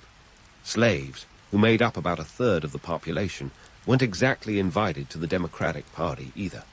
Picture this, a society that championed freedom and democracy while conveniently excluding a significant portion of its inhabitants. It's like hosting a dinner party and forgetting to set a place for half your guests. So, what made this political experiment stick? Athens' geographical location certainly didn't hurt. With its robust trade networks, Athens was like the Silicon Valley of the ancient world, a hub of innovation and exchange. albeit with more chariots and less Wi-Fi. The wealth generated from trade and those silver mines allowed Athens to maintain its democracy and fund the cultural achievements that would go down in history. In the end, the Athenian Golden Age wasn't just about democracy. It was a complex tapestry woven from threads of economic strength, social hierarchy, and political ingenuity. It was a time when the Athenians dared to try something different, and for better or worse it worked, mostly. Sure, it wasn't perfect, and it definitely wasn't inclusive, but it was a start. And as we reflect on the origins of democracy, it's clear that even in its infancy, it was as complicated and flawed as any human endeavor, yet undeniably, fascinatingly ambitious. All right, folks, welcome back to the bustling streets of ancient Athens, where democracy's only half the story. Let's pivot to the cultural juggernaut that made Athens the it place of the 5th century BCE. Imagine stepping into a city that was not only the birthplace of political experiments, but also a hotbed of culture, much like if Broadway, Silicon Valley, and the Smithsonian had a baby, and then gave it a toga. Enter Pericles, Athens' very own spin doctor, and the man behind the curtain of this cultural extravaganza. Picture him not as a mere politician, but as an ancient world influencer, the kind who could make a hashtag trend without breaking a sweat. With a knack for spending public funds like a contestant on a game show, Pericles used the city's wealth to transform Athens into a labyrinth of marble and majesty, starting with the Parthenon. This temple, dedicated to Athena, wasn't just a place of worship, but a statement piece, a kind of flex that said, "Look at us, we're Athens, and we have the receipts to prove it." Now, the Parthenon wasn't built overnight, or by Athena's divine intervention. Nope, it was the result of sheer manpower, specifically a lot of backbreaking work by laborers who didn't get their names etched into history books. The construction cost was a whopping 469 talents, which, for those of us not keeping track of ancient Greek currency, was about 12 million drachmas. That's the kind of money that could buy you a small kingdom, or, in modern terms, a decent-sized mansion in Malibu. The economic reality, though, was that, while the Parthenon stood as a symbol of Athenian glory, the workers toiled for meager pay, often just enough to keep bread on the table. While Pericles was busy making Athens aesthetically pleasing, the city was also thriving as a hub of intellectual activity. Philosophers like Socrates were roaming the agora, questioning everything from the nature of justice to why nobody could define irony correctly.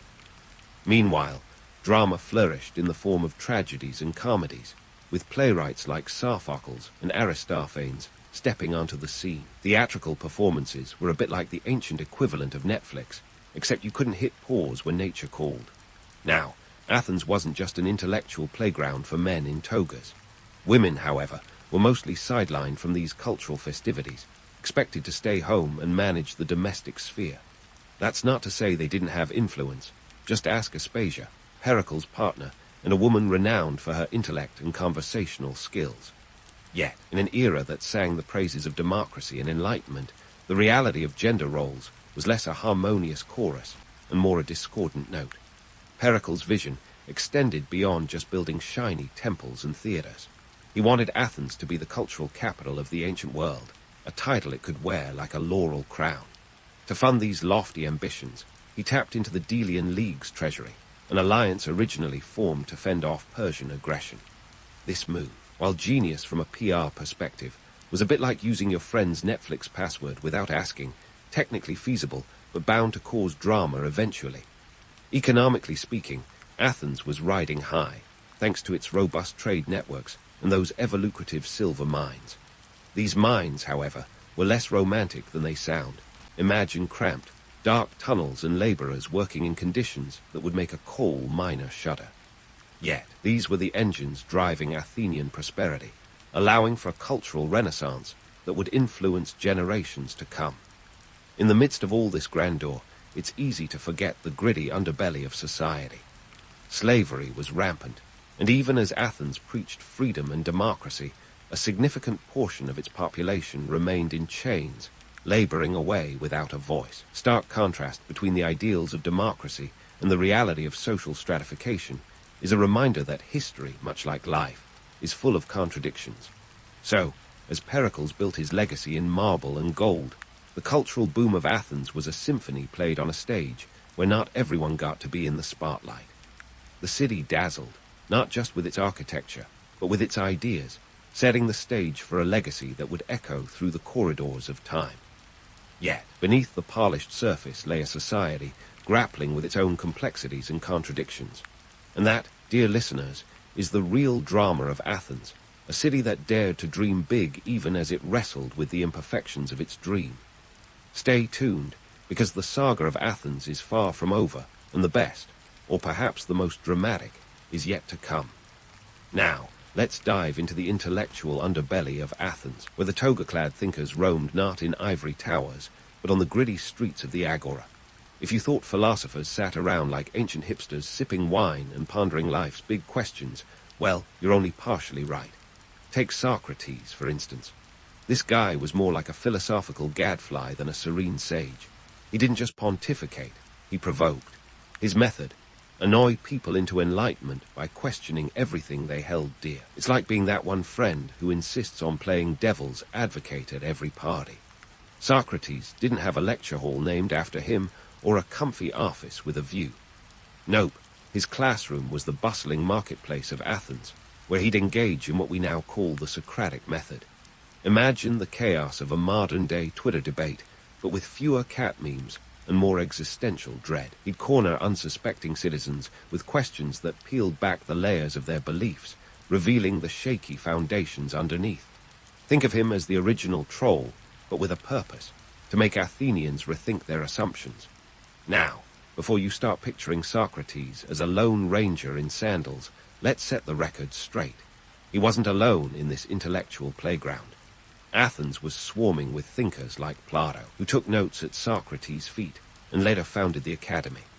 Plato was a bit of a romantic, dreaming of an ideal state ruled by philosopher kings, a concept that sounds great until you realize no one elected those kings. Aristotle, Plato's star pupil, was more of a pragmatic guy, focusing on categorizing everything from politics to plants. These thinkers were the rock stars of their time, minus the groupies and pyrotechnics. But here's the kicker: Athens, for all its talk of democracy and free thought, wasn't exactly open-minded. Socrates found this out the hard way in 399 BCE. His relentless questioning and refusal to conform didn't sit well with everyone. Accused of corrupting the youth and impiety, he was put on trial by his fellow citizens. Think of it as the ultimate cancel culture, with a jury of 501 Athenians deciding his fate. In the end, Socrates was sentenced to death, forced to drink a cup of hemlock. His crime: asking too many inconvenient questions. Now, Socrates' trial wasn't just about one man's inconvenient curiosity. It was a reflection of the tensions simmering beneath Athens' democratic facade.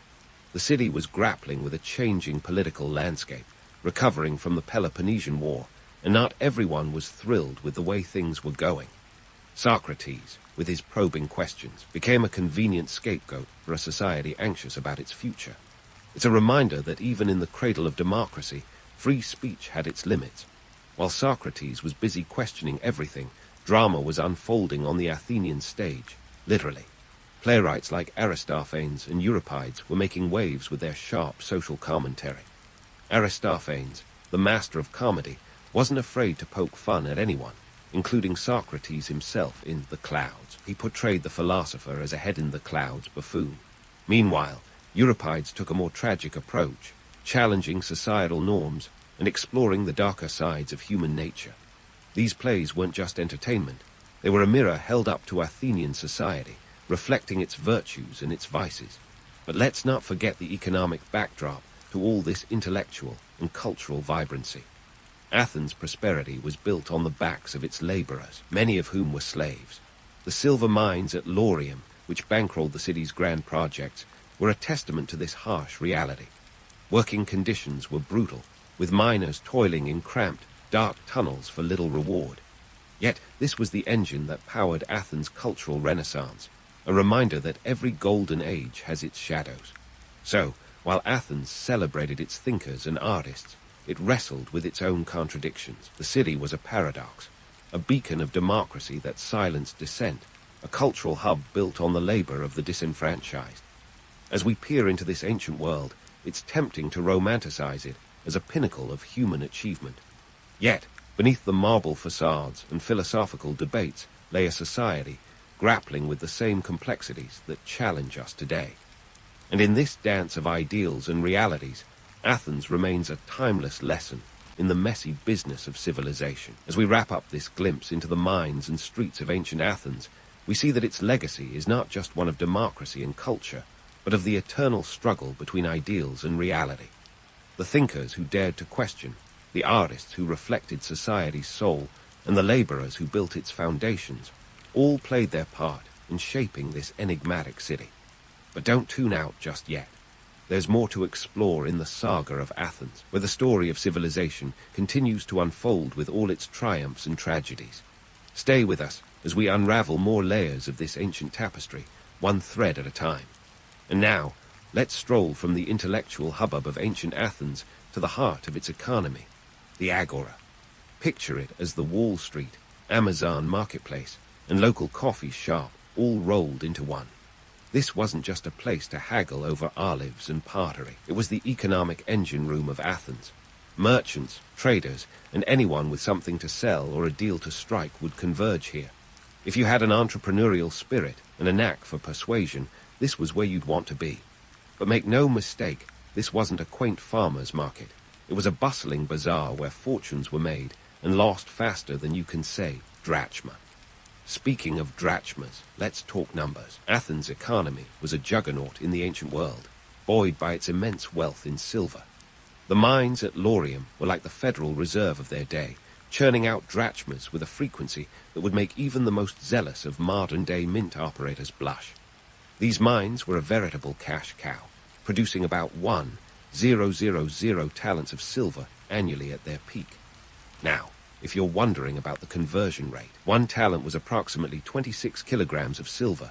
That's a lot of shiny metal, folks, and it was the backbone of Athenian financial power. Of course, mining wasn't just about striking it rich in silver. It was backbreaking work, with slaves laboring in appalling conditions. Picture dark, narrow tunnels where the air was as stale as a forgotten loaf of bread, and the danger was as ever-present as a Spartan at your doorstep. These slaves were the unsung heroes, or victims, of Athenian prosperity, a reality often glossed over in tales of glory. It's a classic case of the glittering facade of wealth hiding the grimy truth beneath. But silver was just one side of the coin, pun fully intended. Athens was also a trade titan, thanks to its strategic location and maritime might. The city boasted a formidable navy, funded by all that silver, which dominated the Aegean Sea like a well-oiled machine. This naval supremacy wasn't just about flexing muscles. It secured trade routes, ensuring that Athenian ships sailed freely and brought back goods from as far afield as Egypt and the Black Sea. Imagine the Agora awash with exotic spices, vibrant textiles, and fine wines, a veritable treasure trove of international commerce. Yet, Athens wasn't all about fair trade and happy maritime exchanges. Enter the Delian League, an alliance originally crafted to repel Persian aggression. In the beginning, it was a noble endeavor, but like a gym membership you forget to cancel, it soon became a bit of a racket. Athens, the League's de facto leader, started treating the alliance's treasury like its personal piggy bank. This wasn't a friendly neighborhood co-op. It was more like an ancient protection racket. Pay up, or else. It's the kind of imperialism that would have made even the most ruthless emperor nod in approval. Now, when you're the top dog, you've got to keep the kibble flowing, and this is where Athens' military alliances came into play. The city forged strategic partnerships not just for camaraderie, but to ensure a steady stream of resources and tribute. These alliances were less about shaking hands and more about shaking down. For some city-states, it was like choosing between the devil and the deep blue sea. Literally, stick with Athens and pay the tribute, or risk the wrath of its navy. It's a wonder they didn't have a marketing slogan, "Join us, or swim with the fishes." Behind the grandeur of Athenian democracy and cultural supremacy lurks a sobering truth. The city's prosperity was built on a foundation of exploitation and strategic aggression. The silver that funded its democratic experiments and cultural renaissance came at a human cost. The trade networks that spread Athenian influence were backed by a military might that was anything but benign. Athens, the so-called cradle of democracy, was also an empire in all but name, flexing its economic and military muscle to maintain dominance. Yet, we can't deny the allure of this ancient city. The romanticized version of Athens, as a beacon of enlightenment and innovation, holds a powerful appeal. It's a tale of ambition, of a society that dared to push the boundaries of what was possible. Even as we peel back the layers to reveal the shadows underneath, there's something undeniably compelling about a city that, for all its faults, left a legacy that continues to inspire. So, as we navigate the complex tapestry of Athenian history, we find ourselves caught in a dance between myth and reality. Athens was a paradox, a city of dreams and harsh truths, of enlightenment and exploitation. And while the romanticized version might gloss over the gritty details, it's these very contradictions that make the story of Athens so captivating.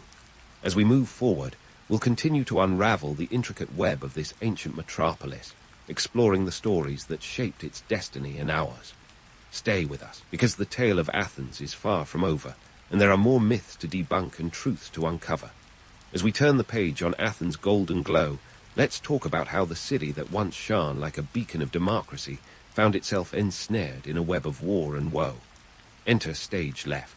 The Peloponnesian War, a conflict that turned the Greek world upside down faster than you can say, Socrates. This wasn't just a neighborhood spat. It was a heavyweight championship bout between Athens and Sparta, with the rest of Greece caught in the crossfire. Imagine if Silicon Valley and Wall Street went to war, dragging the rest of the country into their feud. It was long, brutal, and spoiler alert, not everyone made it out unscathed. This war kicked off in 431 BCE and dragged on for nearly 3 decades, 27 years to be exact. It was a clash of titans, Athens wielding its Maritime, might like a trident-wielding Poseidon, while Sparta marched its infamous hoplites with all the subtlety of a sledgehammer. The conflict was a test of endurance and strategy, with both sides believing they had the guards on speed dial. But as the siege engines rolled out and alliances were forged and broken, it became clear that this was less about divine destiny and more about who could outlast who. Now, Athens wasn't just battling Spartans, it was also wrestling with internal strife.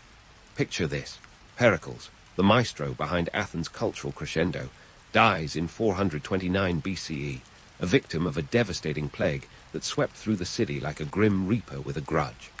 The plague was a brutal reminder that not even a city of intellectual giants was immune to the whims of nature. And with Pericles gone, Athens lost more than a leader. It lost its political compass in a sea of turmoil. The city-state found itself rudderless, with leadership changing hands faster than a hot potato.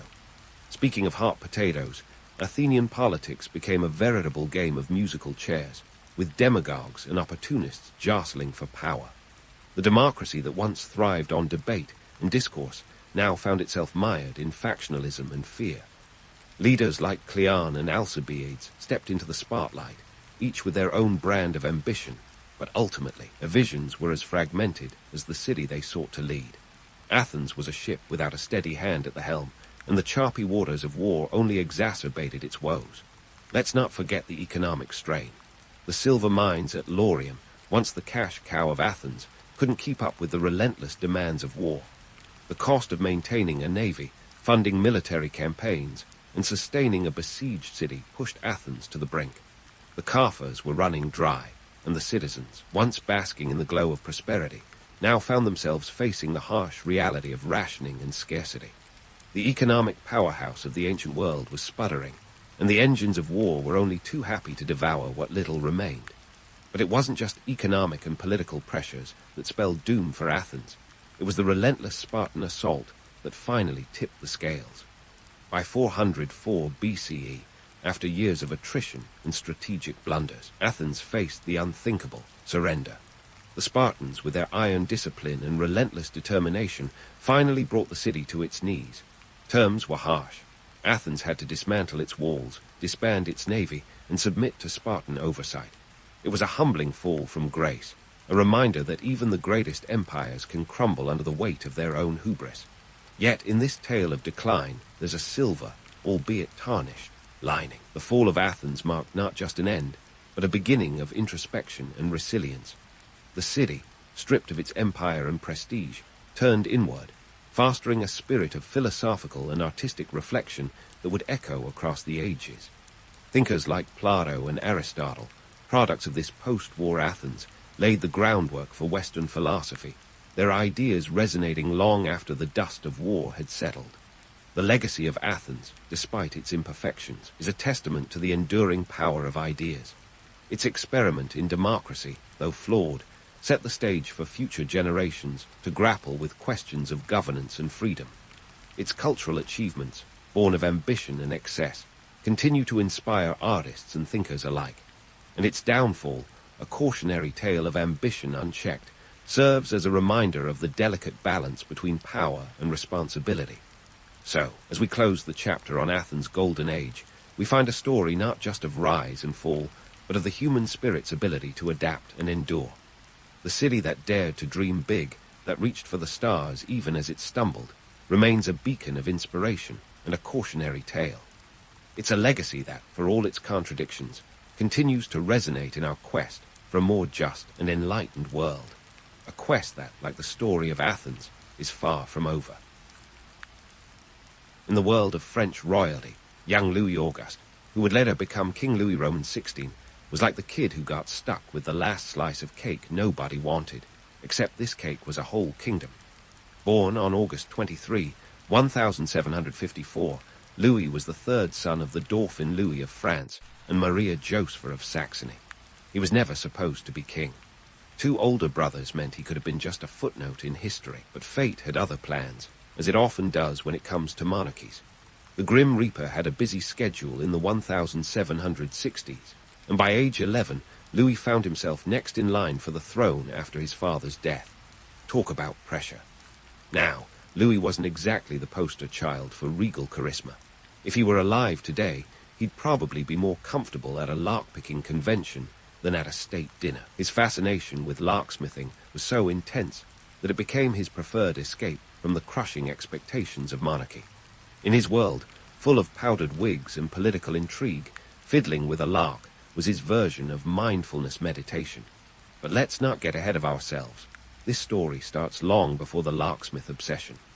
Louis' education was designed to churn out a ruler, but it was more like trying to sculpt a statue out of gelatin. He was tutored in history, languages, and of course the art of governance, but his real talent lay elsewhere: awkward silences. His people skills were as polished as a rusty hinge, and his indecisiveness was legendary. His tutors must have felt like they were teaching a cat to bark. In a court that thrived on eloquence and charm, young Louis stuttered and stumbled. His public speaking was so cringe-inducing that if you had a time machine, you'd probably skip those events like a bad episode of a once-great TV series. While his contemporaries were out there engaging in high-stakes diplomacy, Louis was figuring out the intricacies of tumbler larks. His interest in mechanics wasn't just a hobby, it was practically a coping mechanism. Imagine a monarch who's more interested in a well-oiled lark than a well-oiled court. He was an introvert in a world that demanded extraversion. The court of Versailles wasn't exactly forgiving, either.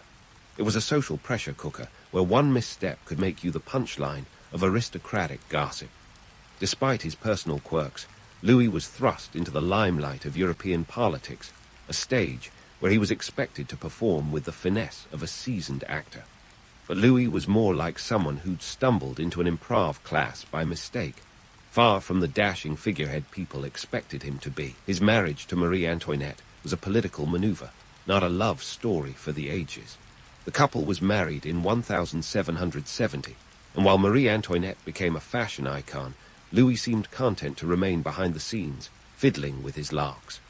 The pressures of inheriting the throne were immense. France was a powerhouse, but its economy was like a rickety roller coaster on a shaky wooden track. The 7 Years' War had depleted the coffers, and the country was teetering on the edge of bankruptcy. Louis would eventually inherit this financial mess, but during his early years, it was just another looming shadow in a castle full of them. The French court was notorious for its opulence, and maintaining appearances was like trying to keep a leaky rowboat afloat with nothing but a spoon. Louis' awkwardness made him an easy target for criticism, but but it also humanized him in an unexpected way. He was a monarch in a world that was becoming increasingly skeptical of monarchs.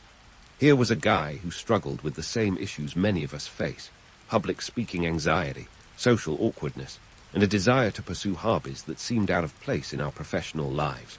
But unlike us, Louis didn't have the option to hide behind a screen or duck out early. He was the king in waiting, and the eyes of France were glued to him, for better or worse. One of the great myths about Louis Roman XVI is that he was an absolute monarch with absolute power. The reality was far more complicated. While he had a crown and a fancy title, much of the real power was wielded by his ministers and the entrenched nobility. His reign was less about dictating orders and more about navigating a political minefield where one wrong step could mean disaster. Through all this, Louis was painfully aware of his weaknesses. He knew he wasn't the vision of strength and decisiveness that France needed. His indecisiveness was almost Shakespearean, a tragic flaw that would eventually contribute to his downfall. But in those early years, it was more of a running gag than a prelude to tragedy.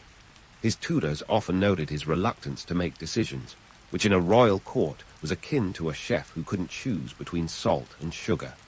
Despite his shortcomings, or perhaps because of them, Louis cuts a sympathetic figure. He was the last of a dying breed, a monarch trying to navigate a world that was increasingly moving towards revolution. His story is a reminder that history is filled with complexities and contradictions, and that the people who shape our world are often just as flawed and fascinating as the rest of us. As the curtain rose on Louis Roman XVI reign in 1774, the stage was set for a drama of fiscal fiascos and political missteps. Louis, the unexpected king, inherited not just a crown, but a financial Pandora's box that had been left ajar by his predecessors. France's economy was a mess, akin to a teenager's room. Everything was out of place, and nobody knew where to start cleaning up. Let's dive into the numbers, shall we? The French government was spending more than it was earning, and not by a slim margin. By 1789, the national debt had ballooned to a staggering 5 billion livres. To put that in context, imagine your credit card bill spiraling so far out of control that even minimum payments are a distant dream. This financial quagmire was partly thanks to the 7 Years' War, which had already drained the coffers before Louis even got his royal slippers on. Now, Louis wasn't entirely clueless about the fiscal cliff looming ahead. He attempted to get a handle on it, but like a novice juggler with too many balls in the air, he dropped more than he caught. His first order of business was to appoint finance ministers who might possess the Midas touch. Enter Turgot, the man with a plan, or at least half a plan. Turgot's ideas were radical: no more borrowing, cut back on government spending, and reform the tax system. Sounds sensible, right? Unfortunately, the nobility reacted to these proposals like a cat to a bath, hissing and clawing. Turgot's attempts to tax the untaxable, the nobility and clergy, were about as popular as a skunk at a garden party. The privileged classes had enjoyed tax exemptions for so long, they treated any suggestion of contribution like a personal affront. After all, why pay taxes when you can sip champagne and watch the peasants toil in your fields? Turgot's reforms were dead on arrival, and by 1776 he was out the door faster than you could say financial ruin.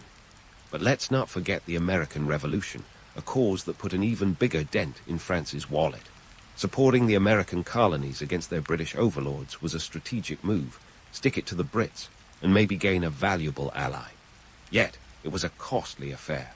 France poured an estimated 3 billion livres into the conflict. That's like financing a neighbor's renovation in hopes of annoying the mutual enemy down the street, only to find out you've got a leaky roof at home. Louis' financial woes were compounded by his indecisiveness. Imagine trying to solve a Rubik's Cube while wearing oven mitts. That was Louis attempting to manage France's economy. His inability to make firm decisions earned him the unflattering nickname, the locksmith of ineffectiveness. This moniker wasn't just a nod to his love of locksmithing, but a biting commentary on his governance, or lack thereof. In a desperate bid to stabilize the economy, Louis brought in Jacques Necker, a Swiss banker with a reputation for fiscal wizardry. Necker's main trick was to publish a public report on the royal finances, the Compte Rendu au Roi. This document was meant to reassure people that the kingdom's finances were healthier than they actually were. It was an early exercise in creative accounting, a sleight of hand that might impress the layperson, but left the financial experts shaking their heads. Despite Necker's efforts, the reality was that France's financial situation was as stable as a house of cards in a gusty wind. The crown's expenditures continued to outpace income, with interest payments on the debt eating up a significant chunk of the budget.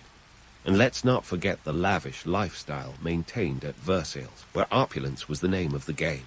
The palace functioned like an elaborate stage set where the aristocracy played their parts, blissfully ignoring the economic storm brewing outside.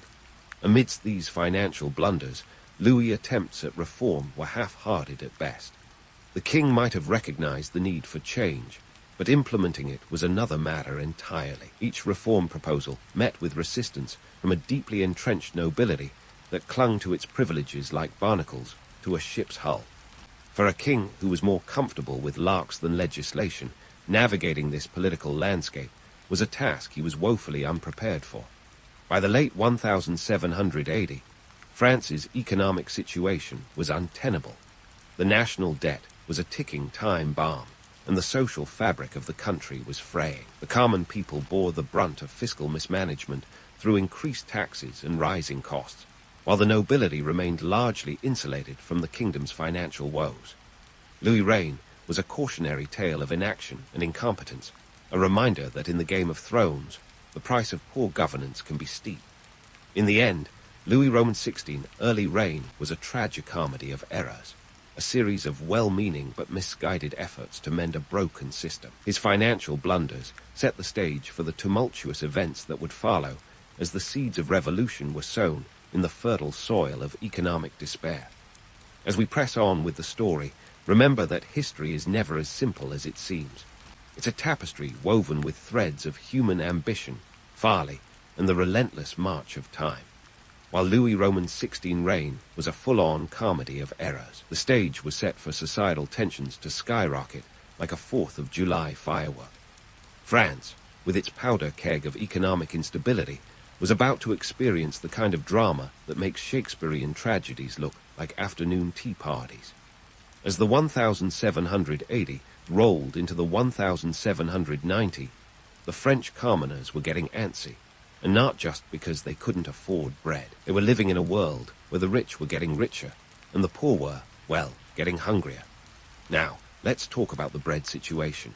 Bread in 18th century France was not just a food item, it was practically a national institution. The average French peasant consumed 3 pounds of it daily, which is more carbs than a modern keto dieter would dare dream of. But when grain prices skyrocketed due to poor harvests in 1788, the cost of bread soared like a hot air balloon with no intention of landing. For many, this was the tipping point. Imagine if your daily coffee fix suddenly cost $1.20 a cup. That's the kind of outrage we're dealing with here. While the commoners were pinching their sous and skipping meals, the Palace of Versailles was living its best life, a Disneyland of decadence. Louis Roman XVI and Marie Antoinette might as well have been on another planet. The Queen's infamous, though possibly apocryphal, line, "Let them eat cake," became the ultimate PR disaster, a symbol of the monarchy's cluelessness. The reality is, Marie probably never uttered those words, but hey, why let facts get in the way of a good story? Versailles was a spectacle of extravagance that made the Kardashians look like minimalists. The palace boasted a staggering 700 rooms, 153 windows, and a garden that stretched over 976 acres. The cost of maintaining such opulence was astronomical, making it the world's most expensive heirloom that nobody could afford. While the king fiddled with his larks, and the queen indulged her taste for fashion and gambling, the peasants were making do with stale bread and revolutionary ideas. Enter the Estates General of 1789, a meeting that was supposed to be a lifeline for the drowning French economy. It was like a high-stakes board meeting where the fate of a nation hung in the balance. The assembly brought together representatives from the 3 social classes, the clergy, the nobility, and the commoners, known as the Third Estate. But this was no come-bear moment. The Third Estate, representing 98% of the population, was fed up with being treated like the kid who gets the smallest slice of cake at the party. In a bold move, the Third Estate declared themselves the National Assembly, essentially giving the establishment the metaphorical middle finger and saying, "We got this." This was more than just a name change. It was a declaration of intent. They were done with being sidelined. The ball was rolling, and the revolution was no longer a distant daydream, but an approaching reality. The tension hit a crescendo on July 14, 1789, with the storming of the Bastille. Picture this, a medieval fortress prison that symbolized royal authority, not unlike a haunted house that nobody wanted to visit. But on this day, it became the hardest venue in town. The crowd, composed of Parisians fed up with bread shortages and royal excess, stormed the gates. They weren't just after the handful of prisoners inside. They wanted weapons and gunpowder.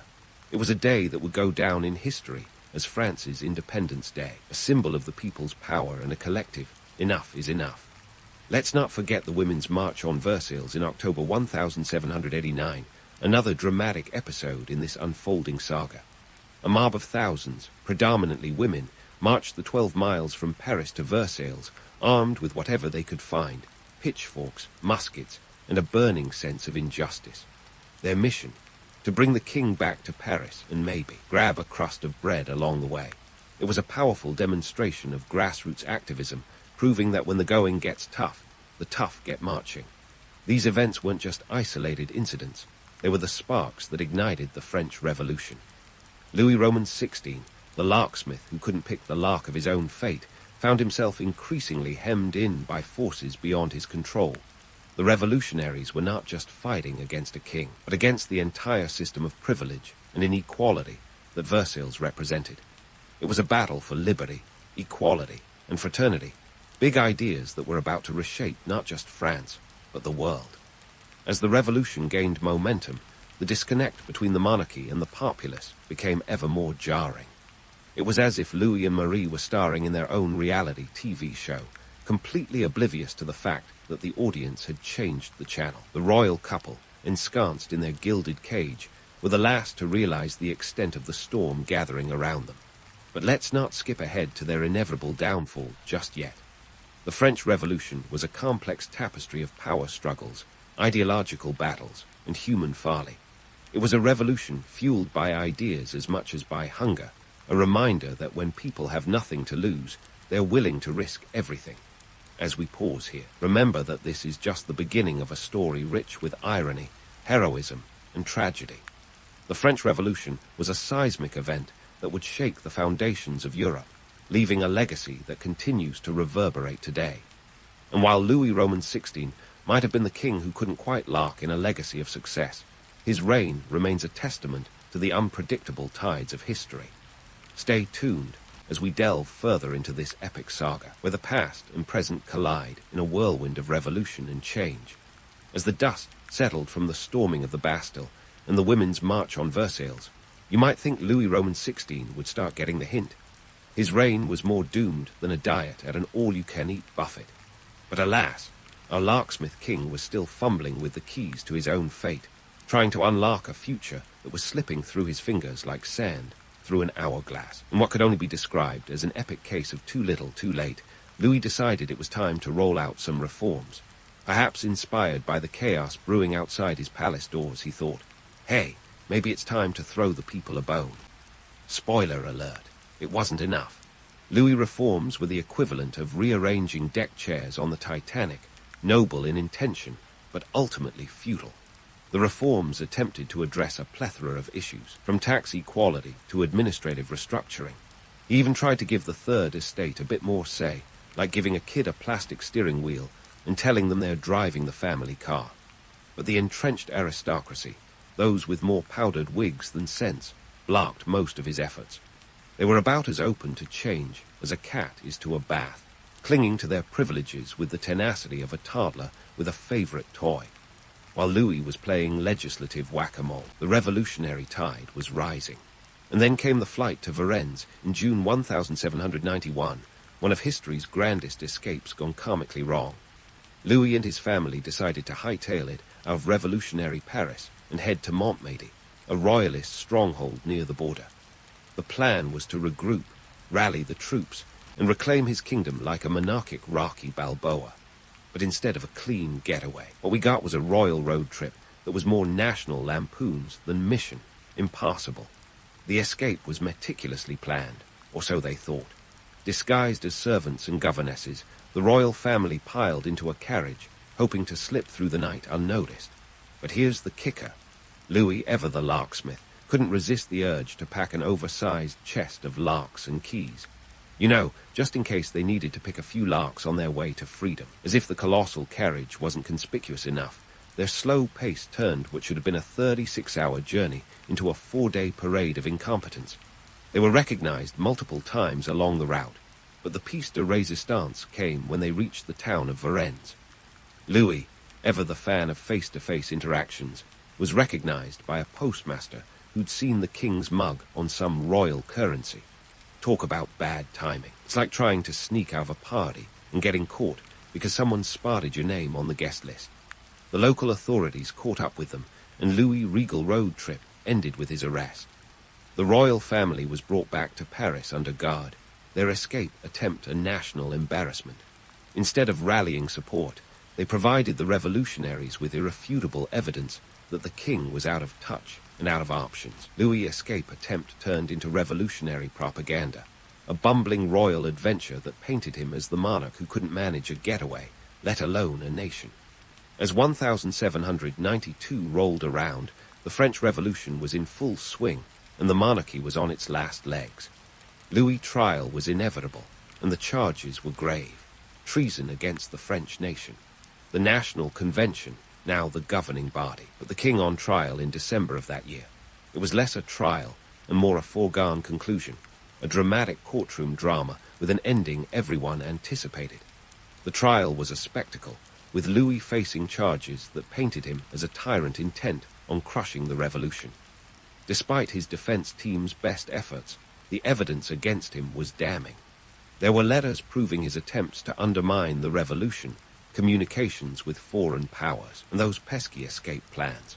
If Louis' reign were a game of chess, he'd be the king left with only pawns, facing an army of queens. On January 21, 1793, Louis Roman XVI was executed by guillotine in what was once the place Louis Roman XV, now known as Place de la Révolution. In a darkly ironic twist, the very public square named after his grandfather became the site of his demise. The king who fiddled with larks was now larked out of life itself, a tragic end to a reign that was as much comedy as it was catastrophe. The fall of the monarchy was a seismic shift in the annals of history. It was a testament to the power of the people, a reminder that even the mightiest can be brought low. Louis Roman XVI attempts at reform were too little, too late, a king's final act that failed to save his crown or his life. As the guillotine blade fell, so did the curtain on a chapter of French history that was as captivating as it was calamitous. But wait, there's more. Because the end of Louis isn't the end of the story. The revolution had only begun to scratch the surface of its potential chaos and transformation. The power vacuum left by the monarchy's fall would soon be filled by figures as polarizing as they were revolutionary, leading France into an era of tumult and terror. The stage was set for a new chapter, where liberty, equality, and fraternity would be tested in ways that would shock the world. So hold onto your tricorn hats, because the revolution is just getting started. As the guillotine blade descended on Louis Roman XVI, the reverberations of his execution echoed far beyond the Place de la Révolution. This wasn't just any royal curtain call. It marked the definitive end of the French monarchy as the world had known it. With the execution of Louis Roman XVI on January 21, 1793, the final vestiges of divine right monarchy in France crumbled, leaving behind a legacy as tangled as the larks Louis once loved to pick. So, what do we make of Louis Roman XVI, the king who couldn't quite find his footing in a world teetering on the brink of revolution? To some, he's the quintessential tragic figure, a monarch caught in the crosshairs of history's relentless march toward modernity. Others might see him as an emblem of the inefficacy and disconnection that characterized the old regime. But let's dig a little deeper. Was Louis really just a hapless king doomed by fate, or is there more to his story? First, let's tackle the myth of the absolute monarch. Contrary to popular belief, Louis didn't wield power like a sorcerer with a magic wand. The reality was more like a game of political Jenga, where every move risked toppling the whole structure. His reign was a balancing act, not of his choosing, but forced upon him by a court steeped in privilege and a country grappling with an identity crisis. While Louis wore the crown, much of the real power was scattered among the nobility and ministers who were as eager to maintain their own status quo as they were to resist reform. And then there's the pesky matter of perception. In the court of public opinion, Louis was forever the awkward sovereign, the king who couldn't catch a break. His penchant for larksmithing over statecraft became a talking point, a symbol of his perceived ineffectiveness. Yet, this image belies the complexity of his situation. Louis was not entirely oblivious to the needs of his people or the necessity of reform. Problem was his attempts at change were often hampered by his own indecisiveness and the fierce resistance of a nobility that clung to its privileges like a child to a security blanket. But was Louis truly the villain of this story? Or was he a victim of circumstance, a man outpaced by the wheels of change? The reality is likely somewhere in between. Louis was indeed a man of his time, hesitant yet conscientious, aware of his limitations but unable to transcend them. He was a monarch at the mercy of a system that was already on life support, caught in a historical riptide that was quickly pulling France toward revolution. The execution of Louis Roman XVI was a watershed moment, symbolizing both the end of an era and the birth of a new one. It was a statement of the people's will, a declaration that the days of unchecked royal rule were over. The French Revolution wasn't just about replacing one ruler with another. It was about fundamentally reshaping the social and political landscape. Liberty, equality, and fraternity were the rallying cries of a movement that sought to dismantle the old order and build something entirely new, albeit in a process that would prove as chaotic as it was revolutionary. Of course, the execution also set a dangerous precedent. If a king could be tried and executed by the people, what did that say about the sanctity of leadership? The guillotine, once a symbol of justice, quickly became a tool of terror during the ensuing reign of terror, as revolutionaries turned on each other with alarming fervor. The power vacuum created by the fall of the monarchy led to a period of intense instability, where leaders rose and fell as quickly as Parisian fashion trends. And let's not forget the international implications. The execution sent shockwaves across Europe, causing monarchies to shiver in their boots at the thought of similar uprisings. The fear of revolutionary contagion spurred coalitions against France, leading to a series of conflicts that would embroil the continent in decades of warfare. So, what lessons can we draw from Louis Roman XVI reign and its tumultuous end? At its core, the story of Louis Roman XVI is a cautionary tale about leadership, or the lack thereof. It's a reminder that ruling requires more than just a crown and a title. It demands the ability to adapt, to listen, and to lead with both conviction and compassion. Louis' reign shows us the perils of indecision and the dangers of being out of touch with one's people. In a world where public perception can be as powerful as policy, the ability to communicate and connect is as crucial as any decree or reform. In the end, Louis Roman XVI legacy is one of complexity. He was a king caught between tradition and transformation, a ruler whose reign was as much about surviving the storm as it was about steering the ship. His story is a reminder that history is never black and white. It's a tapestry woven with shades of grey, where the truth lies in the interplay of myth and reality. As the last king of France, Louis Roman XVI reign was a testament to the unpredictable tides of history, a sobering lesson in the power of change and the unyielding march of progress. The French Revolution didn't end with Louis' execution. It was only the beginning of a turbulent time that would reshape not just France, but the world. From the ashes of the old regime rose new ideologies and new leaders, each grappling with the same questions of power, justice, and liberty that had plagued Louis. In the grand tapestry of history, Louis Roman XVI reign serves as a poignant chapter, a king's struggle to navigate a world on the brink of monumental change, and the enduring impact of a revolution that dared to dream of a new order. As we close this chapter, remember that history is not just a collection of dates and events. It's a living narrative, a story that continues to evolve and resonate. Louis Roman XVI may have been the last king of France, but his legacy lives on in the lessons of leadership, the power of the people, and the enduring quest for a just and equitable society. So, as you ponder the past and its many twists and turns, keep in mind that the story is never truly over. It's just waiting for the next page to be turned. If you've ever found yourself staring at a Byzantine mosaic, you might have wondered if those artists had a heart line to the divine or just a lot of time on their hands. Spoiler alert, it's a bit of both. But before we dive headfirst into the glittering world of Byzantine artistry, let's take a step back to their not-so-humble beginnings. It turns out these mosaics didn't just pop up overnight during a particularly inspired night shift at the Hagia Sophia. No, they owe a debt to the Romans, those toga-clad empire builders who loved a good Colosseum as much as they loved a floor covered in tiny stones. The Roman Empire, with its penchant for grandiosity, was already tinkering with mosaics by the time Jesus was a carpenter. They were all about impressing guests with floors that screamed luxury almost as loudly as their dinner parties. Fast forward a few centuries, and the Byzantines took this pebble art and said, "Hold my amphora," turning it from flooring to the walls and ceilings of the most sacred places imaginable. This was an art form that would soon become synonymous with the empire itself, a sparkly calling card for an era that never shied away from a bit of bling. Now, why did these mosaics become such a big deal in the Byzantine Empire? Well, it's a classic case of politics meets religion. The Byzantine Empire was an offshoot of the Roman Empire that decided to go full-on Christian. They were the Catholic Church's first favorite child before the Reformation came along and made things awkward at family dinners. With emperors like Justinian I, who ruled from 527 to 565 AD, pushing Christianity as the state religion, the church needed a way to make sure everyone got the memo.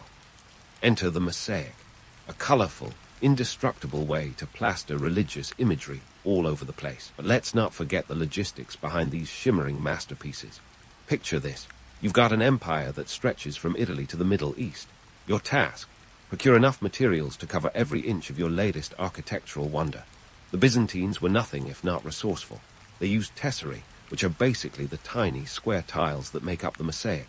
These were made from materials like colored glass, marble, and even gold leaf.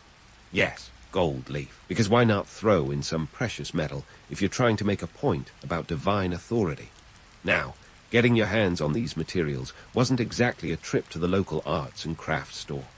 The glass tesserae often came from far-flung places like Egypt and Syria. The gold leaf, that was a whole other level of fancy. They'd sandwich gold between two pieces of glass, a process that might sound straightforward until you remember they didn't have factories or conveyor belts. It was all painstakingly done by hand, making each piece a small miracle of patience and precision. And speaking of patience, let's talk logistics. Imagine the shipping nightmare of moving tons of glass and marble across an empire where roads were more suggestion than infrastructure. These materials traveled hundreds, sometimes thousands, of miles by land and sea, a feat of coordination that would make today's supply chain managers break out in a cold sweat. But why go to all this trouble? Well, aside from the religious propaganda, it was also about making a statement of power and permanence. The Byzantine Empire wanted to show it wasn't just a continuation of Rome. It was Rome, too, zero with extra glitter. The mosaics were a visual manifesto declaring, "We are here, we are divine, and we are certainly not going anywhere." While we're busting myths, let's clear up the notion that these mosaics were just about art for art's sake. Sure, they were beautiful, but they were also a tool of political messaging, a way to keep the empire's narrative alive in a world without social media. They depicted biblical scenes and imperial portraits, blending the divine with the temporal in a way that said, "The emperor is God's chosen one, and here's a 10-foot-tall mosaic to remind you."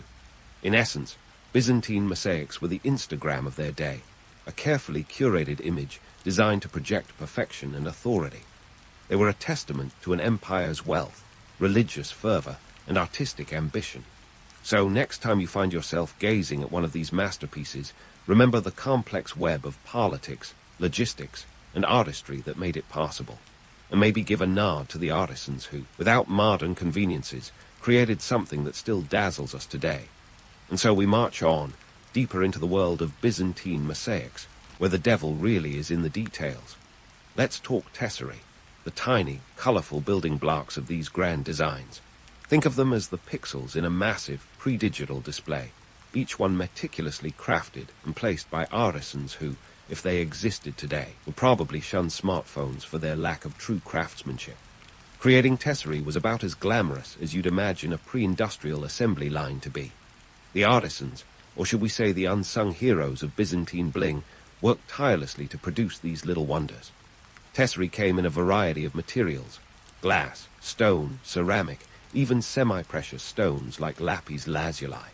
Each piece was chiseled, cut, and polished to perfection. Picture the labor involved in cutting a single square centimeter of glass. Now multiply that by thousands. It was the ancient equivalent of putting together a 10,000-piece jigsaw puzzle, with the added challenge of making each piece yourself. The process of making glass tesserae was a science and an art. It involved melting silica, usually sourced from sand, at temperatures reaching up to 1,400 degrees Celsius, in a furnace that probably doubled as a very expensive heater in the winter months. Additives like copper or iron oxide were thrown into the mix to achieve those vibrant blues and reds. The result? A slab of glass that would be shattered into 1,000 tiny pieces, ready to be painstakingly assembled into a mosaic that would make any Instagram filter weep with inadequacy. But let's not leave out the economics, because in the Byzantine world, nothing, especially not art, was free from the grasp of commerce. These mosaics were not exactly budget-friendly. The cost of materials alone could make a modern-day art collector blush. Marble and glass had to be imported over vast distances, adding a hefty logistics bill to the tab. The price of gold tesserae was sky-high, literally worth its weight in gold. And while we don't have exact figures, it's safe to say that commissioning a mosaic was the medieval equivalent of buying a Picasso. Only, instead of hanging it in a private gallery, you plastered it across the public face of your empire. Now, let's talk labor. Crafting these mosaics was no one-man show. It was the work of skilled craftsmen organized into guilds, which were like medieval unions, but with more secrecy and less collective bargaining. These guilds held the keys to the Mosaic kingdom, passing down knowledge through generations like a really intense family recipe. If you wanted a mosaic, you weren't just paying for the final product.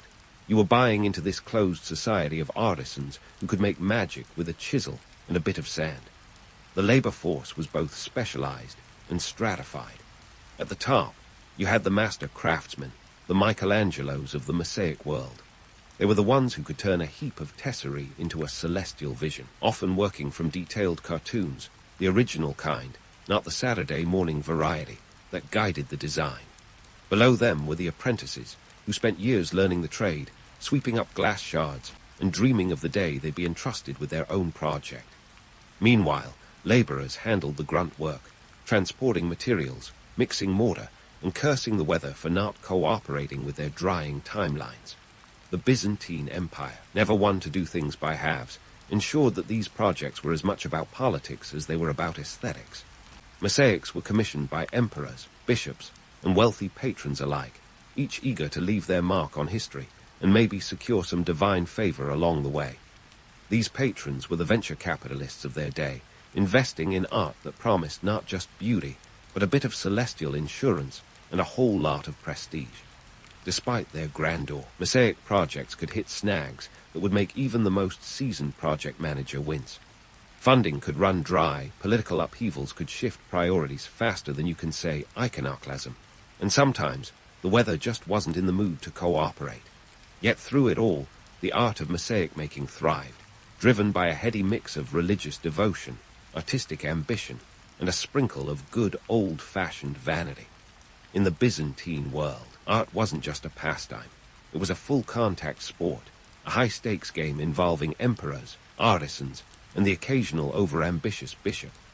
Each mosaic was a statement, a testament not only to the skill of its creators, but to the power dynamics of an empire that stretched across continents. So, as we wander through the glittering halls of Byzantine history, let's tip our hats to the artisans who, armed with little more than sand and a dream, brought this shimmering spectacle to life. And let's not forget the patrons, whose pockets and egos helped fuel an art form that continues to dazzle and inspire. As we delve further, remember, the story of Byzantine mosaics is far from over. There's more to unravel, more myths to bust, and more history to reveal in the glittering tales of tesserae and the hands that shape them. As we continue our glittering journey down the Byzantine Mosaic rabbit hole, we arrive at the heart of the empire's grand artistic statement, the religious and political messages embedded in these tiny tesserae. If you've ever wondered if the Byzantines were playing 4D chess with their art, you're not far off. These mosaics were more than just eye candy. They were the Twitter threads of their time, only with way more gold leaf and a lot less snark. Take the Hagia Sophia, for example. This architectural marvel wasn't built just to give future tourists neck cramps. It was a statement piece, a colossal, look what we can do moment for Emperor Justinian I. Completed in 537 AD, the Hagia Sophia stood as a testament to Byzantine architectural prowess and a divine flex of imperial power. But let's be real. If you're going to spend a king's ransom on a building, you're going to want to cram it full of messages that remind everyone who's boss, both on Earth and in the celestial realm. Inside the Hagia Sophia, mosaics weren't just decorative. They were strategic placements of imperial propaganda. Imagine walking into this vast space and being greeted by an enormous mosaic of Christ Pantocrator, Christ Almighty, staring down from the dome. It's as if he's saying, don't forget who's in charge here. And spoiler alert, it's not just the guy in the fancy crown. These mosaics served as a constant reminder of the divine right of the emperor, subtly reinforcing the message that the ruler was chosen by the Almighty himself. Talk about a confidence booster. Of course, it wasn't all about displaying divine favor. The mosaics were also a crash course in theology for the largely illiterate populace, a kind of holy PowerPoint presentation, if you will, showing scenes from the Bible, the lives of saints, and imperial portraits blending seamlessly with religious iconography. The Byzantines understood that art wasn't merely for contemplation. It was an educational tool, a way of ensuring that everyone from the local baker to the visiting dignitary got the memo about the empire's religious and political priorities. But here's where we burst a romantic bubble or two. The creation of these mosaics wasn't all divine inspiration and artistic reverie. The artists weren't channeling angels. They were grappling with very earthly problems. For starters, the sheer scale of these projects required a level of coordination that would make modern event planners break out in hives. There were deadlines, budgets, and supply chain issues that would have given anyone a divine headache. And while we're talking myths, let's debunk the idea that these mosaics were the work of lone artistic geniuses. Sure, there were talented master craftsmen, but these projects were more like a medieval version of an assembly line. You had a team of artisans, each specializing in different aspects of the work, from cutting tesserae to laying them in complex patterns. The master artist might sketch the overall design, but it was a collaborative effort to bring it to life. An artistic relay race, if you will, with each craftsman passing the baton to the next. The economic context of these grandiose projects can't be ignored either. We're talking costs that could rival the GDP of a small medieval kingdom. The mosaics in the Hagia Sophia, for instance, were financed by the empire's coffers, which were filled by taxing everything from land to salt. The Byzantine Empire wasn't shy about squeezing its citizens for cash, especially when it came to projects that projected power and piety on such a grand scale. And let's not forget the political maneuvering. These mosaics didn't exist in a vacuum. They were born of political necessity as much as artistic ambition. Emperors used them as tools to solidify their rule, curry favor with the church, and sometimes as a not-so-subtle reminder to potential usurpers that they had both divine and earthly authority on their side. It was a high-stakes game of visual propaganda, where the stakes were nothing less than the stability of the empire. In examining these mosaics, it's crucial to understand the duality of their existence. On one hand, they are extraordinary works of art that continue to dazzle with their complexity and beauty. On the other, they are artifacts of political strategy and religious indoctrination.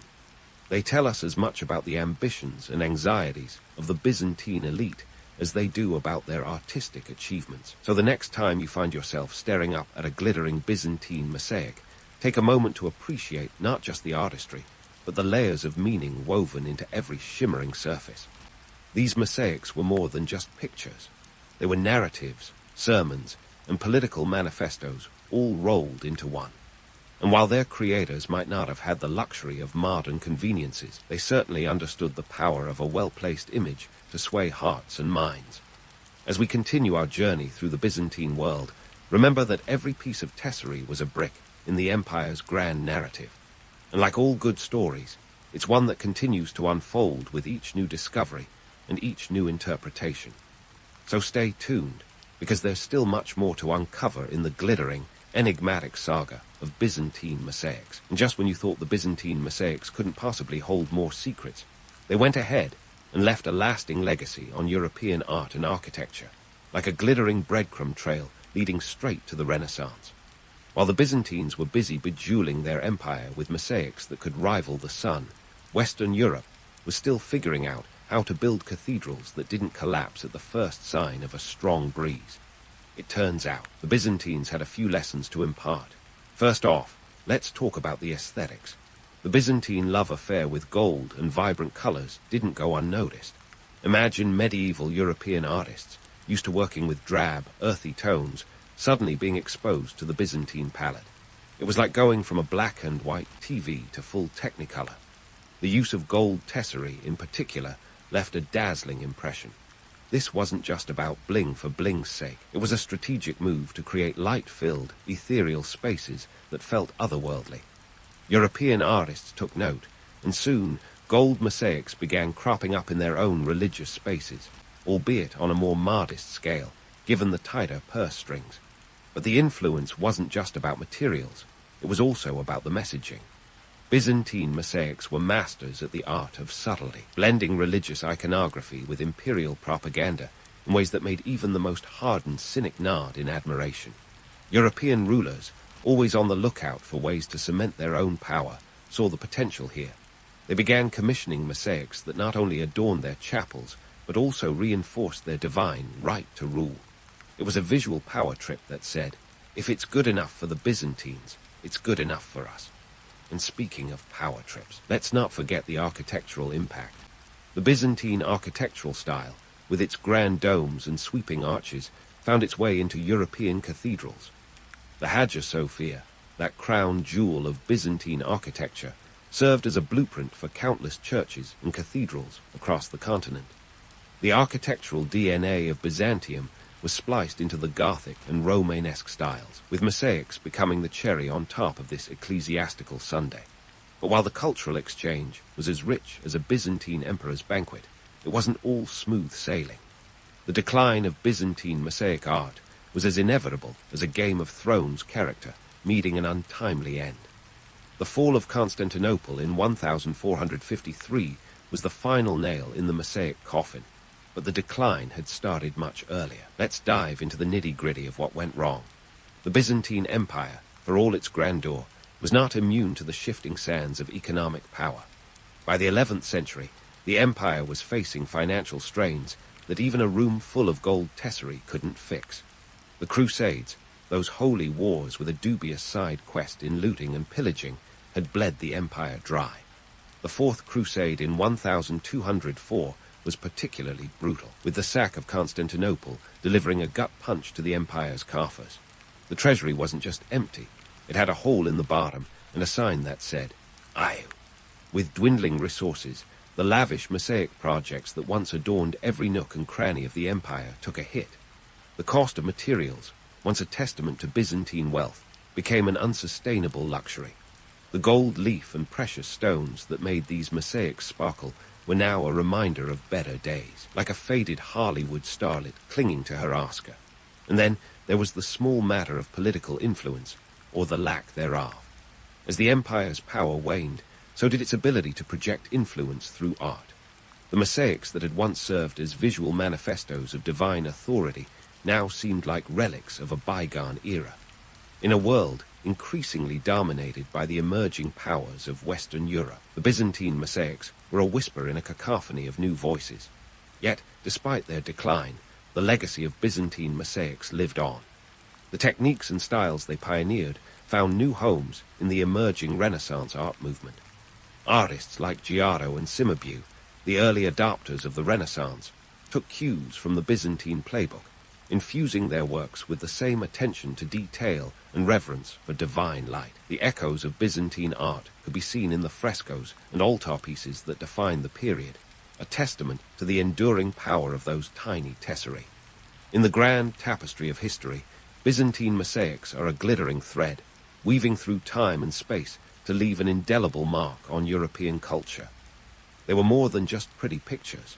They were a language, a power play, and an artistic revolution that spanned continents and centuries. As we prepare to delve even deeper into this mesmerizing world, remember that the story of Byzantine mosaics is far from finished.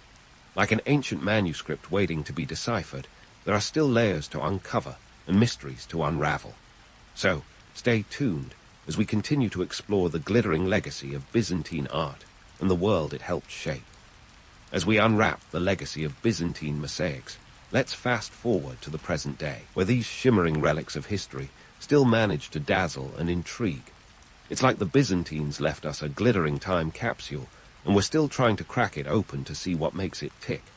Today, these mosaics aren't just museum pieces or tourist attractions. They're the subject of intense academic scrutiny and preservation efforts that would make an archaeologist swoon. First, let's talk about preservation, a task that's about as complex as solving a Rubik's Cube blindfolded. These mosaics have survived wars, earthquakes, and the occasional overzealous art collector. But time is a relentless companion, and conserving these masterpieces is a race against it. Take the Hagia Sophia, for instance, which has seen more transformations than a Hollywood starlet. Originally a cathedral, then a mosque, then a museum, and now a mosque again. It's like the building has an identity crisis. Each transformation brought its own set of challenges for the mosaics, from plastering over Christian imagery to protect Islamic sensibilities, to the modern-day struggle of maintaining a delicate balance between accessibility and conservation. Preservationists today employ cutting-edge technology to keep these mosaics intact. We're talking laser cleaning techniques that sound like they belong in a sci-fi movie, and digital mapping to document every tesserae. It's a meticulous process that requires both a surgeon's precision and a historian's reverence. The aim is to ensure that these mosaics tell their stories for generations to come, without losing a single glimmer of their original allure. And while we're on the subject of allure, let's not forget the scholars who pore over these mosaics as if they were the Rosetta Stone of Byzantine culture. They're not just pretty pictures. They're a treasure trove of information about the Byzantine Empire's values, priorities, and societal structure. These mosaics reveal a world where religion and politics were as intertwined as the vines in a Byzantine garden motif. They tell us that the Byzantines were masters of multitasking, using art to communicate divine authority, political legitimacy, and theological doctrine all at once. Think of them as the ancient world's TED talks, informative, persuasive, and just a little bit showy. But what if we brought Byzantine mosaic making into the 21st century? How would a modern-day Byzantine mosaic look? Well, imagine a mosaic that swaps emperors for influencers and saints for pop icons. Instead of Justinian I, you might have a larger-than-life Beyoncé, haloed in shimmering gold tesserae, holding court over a sea of adoring fans. The background could feature the cityscape of New York or Los Angeles, rendered in vibrant blues and greens, with tiny tesserae capturing the hustle and bustle of modern life. Or picture a mosaic of Elon Musk, depicted with a halo of electric cars and rocket ships, standing amidst a backdrop of Mars, rendered in fiery reds and oranges. In a nod to the Byzantine penchant for blending the divine with the temporal, you could even have a few crypto coins scattered throughout the scene, a modern take on the gold leaf that added so much luster to Byzantine masterpieces. These modern mosaics would still serve a purpose beyond aesthetics. They'd be a commentary on our current values and priorities, fame, technology, and the relentless pursuit of innovation. Like their Byzantine predecessors, they'd encapsulate the spirit of the age, offering future generations a glimpse into what we held sacred and significant. And much like the Byzantine mosaics of old, they'd remind us that art, at its core, is a reflection of society's greatest ambitions and deepest anxieties. In reflecting on the enduring legacy of Byzantine mosaics, It's clear that they've left an indelible mark on the art world. They're a testament to an empire that understood the power of visual storytelling long before Instagram made it mainstream. They remind us that art isn't just about capturing beauty. It's about conveying meaning, shaping narratives, and leaving a legacy that outlasts even the most formidable empires. In the end, Byzantine mosaics are more than just a collection of tiny, colorful stones. They're the embodiment of a civilization that valued art as a vessel for power, piety, and prestige. They tell us as much about human nature as they do about history, our desire for immortality, our need for expression, and our unending quest to leave a mark on the world. So, as we close this chapter on Byzantine mosaics, let's carry forward the lessons they teach us about creativity, resilience, and the enduring power of art to transcend time and space. And who knows, maybe one day, future historians will look back at our own artistic endeavors with the same awe and admiration that we reserve for the Byzantines today. The Mediterranean Sea, in all its salty splendor, was once the playground of the Phoenicians, those ancient maritime maestros who turned seafaring into an art form long before cruise ships and GPS made it easy. Picture this. It's around 1200 BCE, and while other civilizations are busy building massive pyramids or getting lost in the deserts, the Phoenicians are crafting sleek ships that could make even the most seasoned sailor drool. These vessels weren't just floating wooden boxes. They were the cutting-edge tech of their time, combining the practicality of a Swiss Army knife with the elegance of a luxury yacht. Now, what made these ships so special, you ask? Well, it all starts with the materials. The Phoenicians had a secret weapon, cedar wood from Lebanon. Why cedar? Because it was like the titanium of the ancient world, light, strong, and resistant to the ship-eating terror known as rot. If you think about it, these guys were essentially the Elon Musks of the ancient world, using the best materials to build the most advanced vehicles. Except, instead of rockets, they had ships. And instead of Mars, they aimed for places like Egypt and Greece. But let's get into the nitty-gritty of ship design. The Phoenicians were all about efficiency. Their ships were long and narrow, perfect for slicing through the water with minimal effort, like butter through a hot knife. Their galleys often stretched over 100 feet long and were equipped with a dual propulsion system. Sails for when the wind was cooperative and oars for when it wasn't. Imagine a bunch of burly sailors, muscles straining as they rowed in perfect rhythm. It wasn't just for show, it was a necessity. Without motors or engines, manpower was the only way to keep moving when the wind decided to take a holiday. Now, let's talk about navigation. Today, we whip out our smartphones and rely on satellites to tell us where we are, but the Phoenicians, they had to rely on the stars. No pressure there, just a vast, unpredictable sky to guide them. They were the original stargazers, using celestial bodies as their personal GPS system. When you think about it, it's a wonder anyone ever got anywhere. Yet, these ancient mariners somehow managed to traverse the Mediterranean with a level of precision that would make a modern-day sailor envious. Of course, this wasn't just a pleasant cruise around the Mediterranean. The Phoenicians were traders at heart, and every journey was a business trip. They weren't just out there for a tan. They had goods to move, and the more exotic, the better. We're talking about everything from purple dye, which was worth its weight in gold, literally, to glass and timber. The Phoenicians were the Amazon prime of the ancient world, delivering goods to doorsteps, or rather, shorelines, across the Mediterranean. But trading wasn't all sunshine and smooth sailing. There were storms to weather, literally and figuratively. Pirates and rival traders lurked in these waters, ready to pounce on any ship that strayed too far from friendly shores. The Phoenicians had to be both savvy navigators and shrewd negotiators. They were the original hustlers, always a step ahead, always ready to adapt. In a world without maps as we know them, the Phoenicians created their own mental maps, a web of sea routes and coastal landmarks that only they, and perhaps a select few of their rivals, could decipher.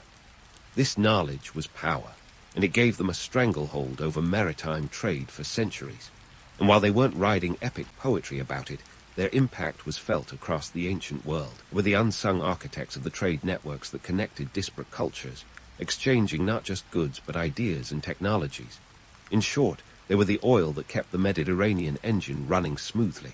So next time you're lost in your car, cursing your GPS, spare a thought for the Phoenicians. They didn't have the luxury of satellites. They had stars, cedar wood, and a whole lot of guts, and somehow they made it all work. Now that's what I call ingenuity. Speaking of ingenuity, let's climb aboard one of those legendary Phoenician trading ships and immerse ourselves in the daily grind of its crew. You might expect a ragtag band of buccaneers, but think again.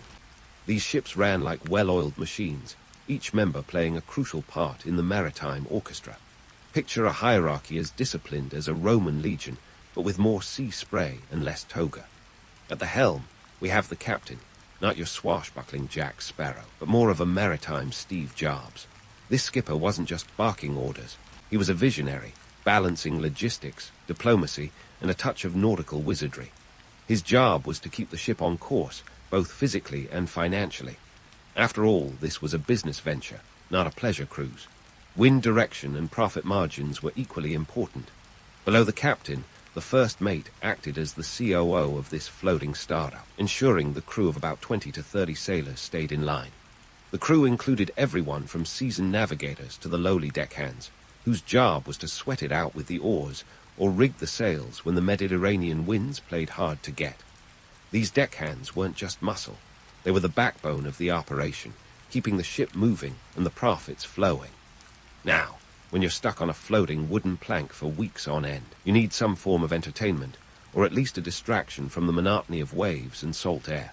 Forget shuffleboard or karaoke nights. These sailors got creative, whittling wood into mini masterpieces or gambling with shells, the ancient equivalent of playing poker with bottle caps. And let's not forget the traditional sea shanties, though I'm betting they had a few choice verses about the captain's questionable navigation skills. But the real kicker, the food. If you've ever complained about airplane meals, spare a thought for these guys. Preserved fish and unleavened bread were the staples, with the occasional olive or fig thrown in if they were lucky. Preservation methods were about as sophisticated as a caveman's diet, relying on salt and sun drying. No refrigeration, no problem. It's a miracle they didn't all perish from scurvy. But hey, lemons and limes weren't exactly growing on cedar trees. Social dynamics aboard these vessels were as complex as any corporate office, with alliances forming and rivalry simmering. The captain might have had the final say, but a good leader knew how to keep morale high, which sometimes meant turning a blind eye to a little mischief, as long as it didn't interfere with the bottom line. A happy crew was an effective crew, and the Phoenicians understood the value of human capital long before it became an MBA buzzword. Speaking of business acumen, let's talk about the cargo. These ships were the Amazon prime of antiquity, delivering not just goods but cultural exchanges. Purple dye, glass, and timber were hot commodities, but the real treasure was the exchange of ideas. As these ships docked at various ports, they became conduits for knowledge, spreading innovations like the alphabet. Yes, the very one you're reading now. But back to the ship. Life wasn't all about work and no play. The Phoenicians had a knack for making the most out of a cramped space, treating the ship like a floating city-state with its own microeconomy. Bartering was as common as the sea breeze, and sailors often traded goods or services among themselves, creating a mini-marketplace on the high seas. The captain's quarters, though modest, were a world apart from the sailors' sleeping arrangements. While he got a tiny room to himself, the rest bunked together in communal quarters, a setup that fostered camaraderie and the occasional fistfight. Privacy was as elusive as the wind on a calm day, but this close-knit environment also meant that secrets were few and far between. So there you have it, a snapshot of life aboard a Phoenician trading ship. These ancient mariners weren't just surviving, they were thriving, a testament to human resilience and adaptability. As we wrap up this leg of the journey, keep in mind that the sea was both a vast opportunity and a fickle mistress, demanding respect and ingenuity in equal measure. Tune in next time as we delve even deeper into the world of these ancient seafarers, uncovering the secrets of their trading routes and the legendary ports that greeted them. As our Phoenician vessel sails into the horizon, we leave behind the microcosm of ship life and zoom out to the sprawling network of trade routes that made these ancient seafarers the undisputed champions of maritime commerce. Picture the Mediterranean Sea as a vast, bustling marketplace, with Phoenician ships as the nimble delivery vans darting from port to port. This wasn't just your grandma's trip to the farmer's market. It was a high-stakes game of economic chess, with the Phoenicians as the grandmasters. Let's dive into the goods that kept the Phoenician economy afloat, quite literally. At the top of the list, we have the legendary Tyrian purple dye. Forget about your humble tie-dye t-shirt. This color was the epitome of luxury, reserved for the aristocracy and royalty. Extracted from the murex sea snail, this dye required around 10,000 snails to produce just 1 gram of the vibrant hue. Talk about labor-intensive. Yet, this painstaking process ensured that the dye was worth its weight in gold, literally. The Romans later coined the term purple as precious as gold, and they weren't exaggerating. Beyond the opulence of purple dye, the Phoenicians traded in the more practical, yet equally essential, olive oil and wine. These staples lubricated the wheels of ancient economies, fueling lamps and feasts alike. Olive oil wasn't just a kitchen companion. It was a multi-purpose marvel used for cooking, cosmetics, and even religious rituals. Meanwhile, wine flowed as freely as the Mediterranean breeze, turning every gathering into a potential bacchanalia. Wine's intoxicating allure crossed borders, making it a hot commodity from the Iberian Peninsula to the Levant. Now, about those trade routes. Imagine a web weaving its way across the Mediterranean, with threads stretching as far as the British Isles and the African coast. The Phoenicians were adept navigators, plotting courses that connected Egypt's bustling markets with Greece's burgeoning city-states and beyond. Their ships became the lifeline of an interconnected world, carrying goods, ideas, and technologies across seas as seamlessly as a modern supply chain. But how did these savvy traders keep their prices competitive? While today's merchants might rely on Black Friday sales to clear stock, the Phoenicians had a different strategy. They were masters of supply and demand, understanding when to flood the market and when to hold back. They'd arrive at a port with a shipload of olive oil, only to find the market saturated. No problem. They'd simply redirect their ships to a less saturated destination, maximizing profits while minimizing losses. Their secret weapon, an unrivaled knowledge of market conditions, and a knack for negotiation. The Phoenicians were like the Wall Street brokers of their time, always a step ahead of the competition. They knew that information was power, and they wielded it with precision. Through intricate networks of alliances and partnerships, they could anticipate demand and adjust their strategies accordingly. This wasn't just trade. It was a finely tuned economic ballet, with the Phoenicians as the principal dancers. Their trade networks didn't just impact economies, they shaped entire cultures. By peddling not only goods, but also ideas, the Phoenicians became cultural conduits, spreading innovations like the alphabet across the Mediterranean. This wasn't just a one-way street, though. As they interacted with different civilizations, they absorbed new ideas and technologies, constantly evolving and adapting. In essence, they were the ancient world's version of cultural influencers, albeit without the Instagram posts. Despite their prowess, the Phoenicians weren't without challenges. Pirates, those opportunistic scoundrels of the sea, posed a constant threat. These marauders saw Phoenician ships as floating treasure troves ripe for plunder. But the Phoenicians were no easy prey. They developed tactics to fend off attacks, employing both defensive maneuvers and strategic alliances to keep their goods and their crews safe. It was a cat-and-mouse game that required both cunning and courage. Politically, they navigated a complex landscape of shifting alliances and rivalries. Their city-states, like Tyre, Sidon, and Byblos, operated with a level of autonomy that allowed them to adapt to local conditions. This decentralized structure was both a strength and a vulnerability, providing flexibility but also necessitating constant diplomacy. They were the original politicos, balancing power dynamics with the finesse of seasoned diplomats. So, why does all this matter? Because the Phoenicians weren't just trading goods, they were shaping the ancient world. Their networks facilitated the flow of not only merchandise, but also ideas and innovations.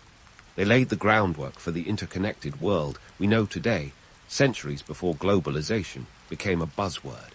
As we wrap up this leg of our journey, let's remember that the Phoenicians were more than just merchants. They were visionaries. Their legacy is etched into the very fabric of history, a testament to the power of trade to transcend borders and transform societies.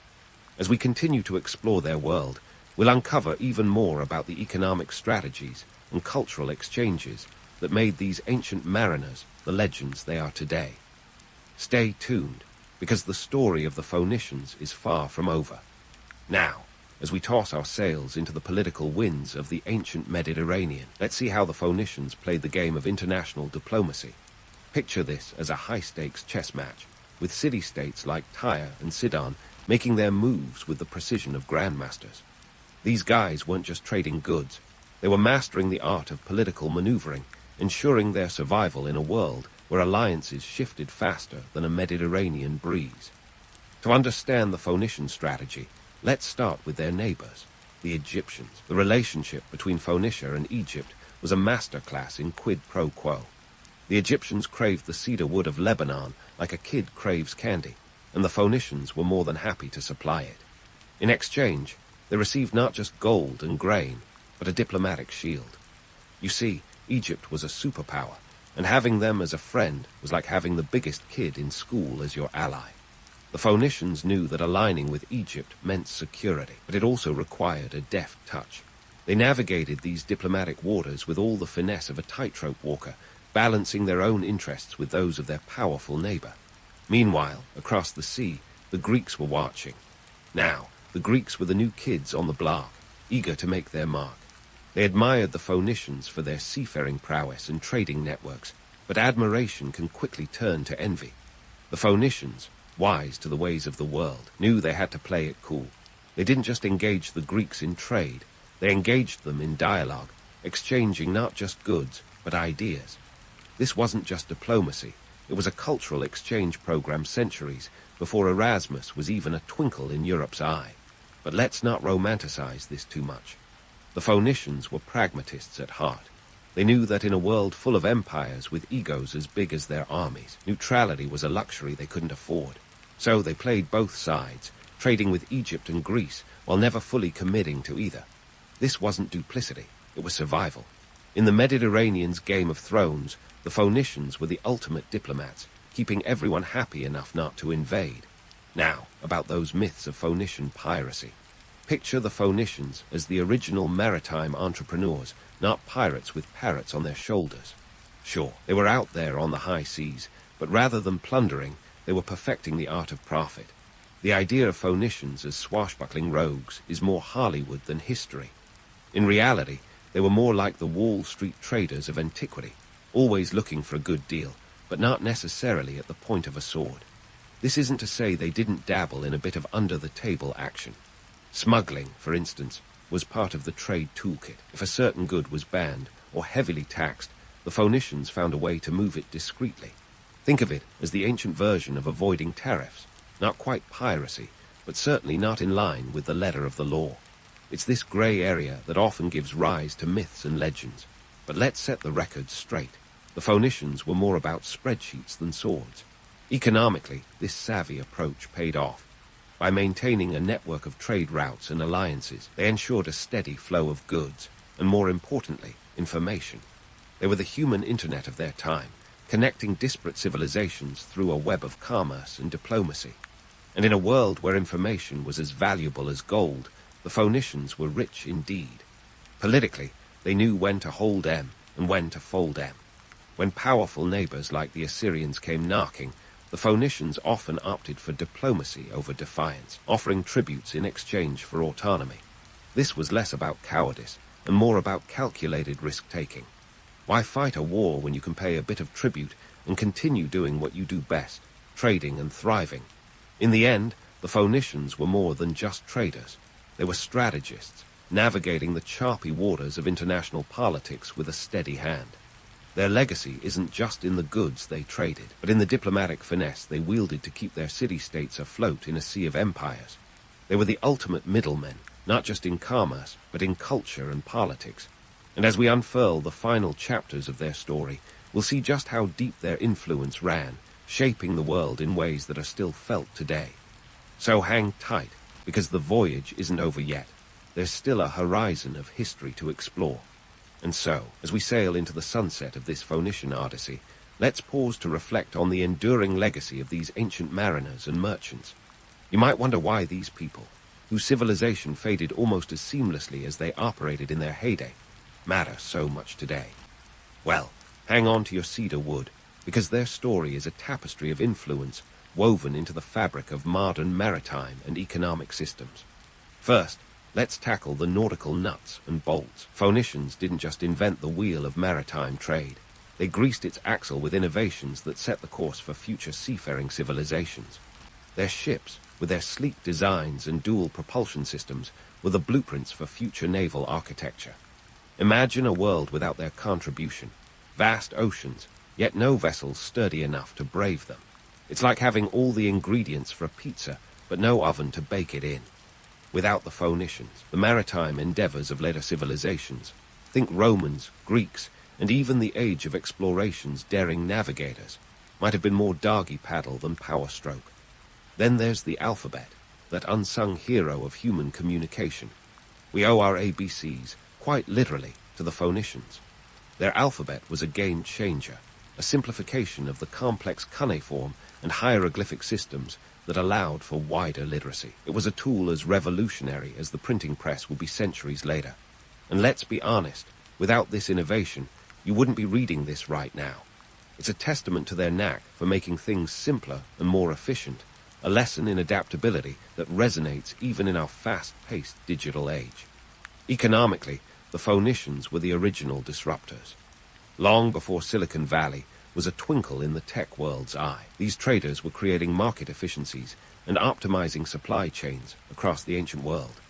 Their ability to navigate a volatile market, adapting to changing demands and shifting alliances, laid the groundwork for modern economic principles. It wasn't just about moving goods. It was about strategic foresight, the kind that could see around corners and anticipate the next big wave, a skill that traders and entrepreneurs still strive for today. Culturally, the Phoenicians were the Mediterranean social network. They spread not only goods and ideas, but also a spirit of connectivity that transcended borders. They were the cultural diplomats of their time, fostering exchanges that enriched civilizations from Egypt to Greece. Imagine a world without the cross-pollination of ideas, where each culture remained insular and isolated. It's like a potluck where everyone brings the same dish. Boring, right? Phoenicians made sure the ancient world's buffet was diverse and flavorful, and for that, we owe them our gratitude. But let's not get too misty-eyed. The Phoenicians were pragmatists, not idealists.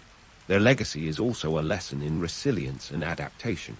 They thrived in a world that was as unpredictable as the Mediterranean Sea itself, yet they didn't just survive, they innovated. They understood that to stay afloat, one must be willing to change course when necessary. It's a principle as relevant today as it was then, in a world where the only constant is change. And as we debunk the myths surrounding them, let's appreciate the allure of their story. Yes, the romantic notion of swashbuckling sea traders has its appeal, but the reality is even more compelling. They were the unsung heroes of the ancient world, operating in the shadows of larger empires, yet wielding an influence that surpassed their size. They were the ultimate underdogs, proving that you don't need to be a superpower to make a super impact. In conclusion, the Phoenicians were more than just a footnote in history. They were the architects of a maritime legacy that continues to ripple through time. Their story is a testament to the power of trade, innovation, and diplomacy, a narrative that underscores the interconnectedness of human civilization. So, next time you sail the high seas, or scroll through your favorite online marketplace, spare a thought for the Phoenicians. They might not have had smartphones or social media, but they connected the world in ways that still resonate today. And in doing so, they left behind a legacy as enduring as the cedarwood ships that once graced the Mediterranean waters. In the dim glow of a medieval night, a peculiar rhythm governed the slumber of Europe's denizens. It wasn't one long, blissful 8-hour stretch, but a quirky 2-part saga that sounds more like the plot of a sleep-deprived sitcom than a restful night's rest. Welcome to the world of segmented sleep, a medieval standard about as foreign to us today as using leeches for a headache. Now, what's the deal with this first sleep and second sleep?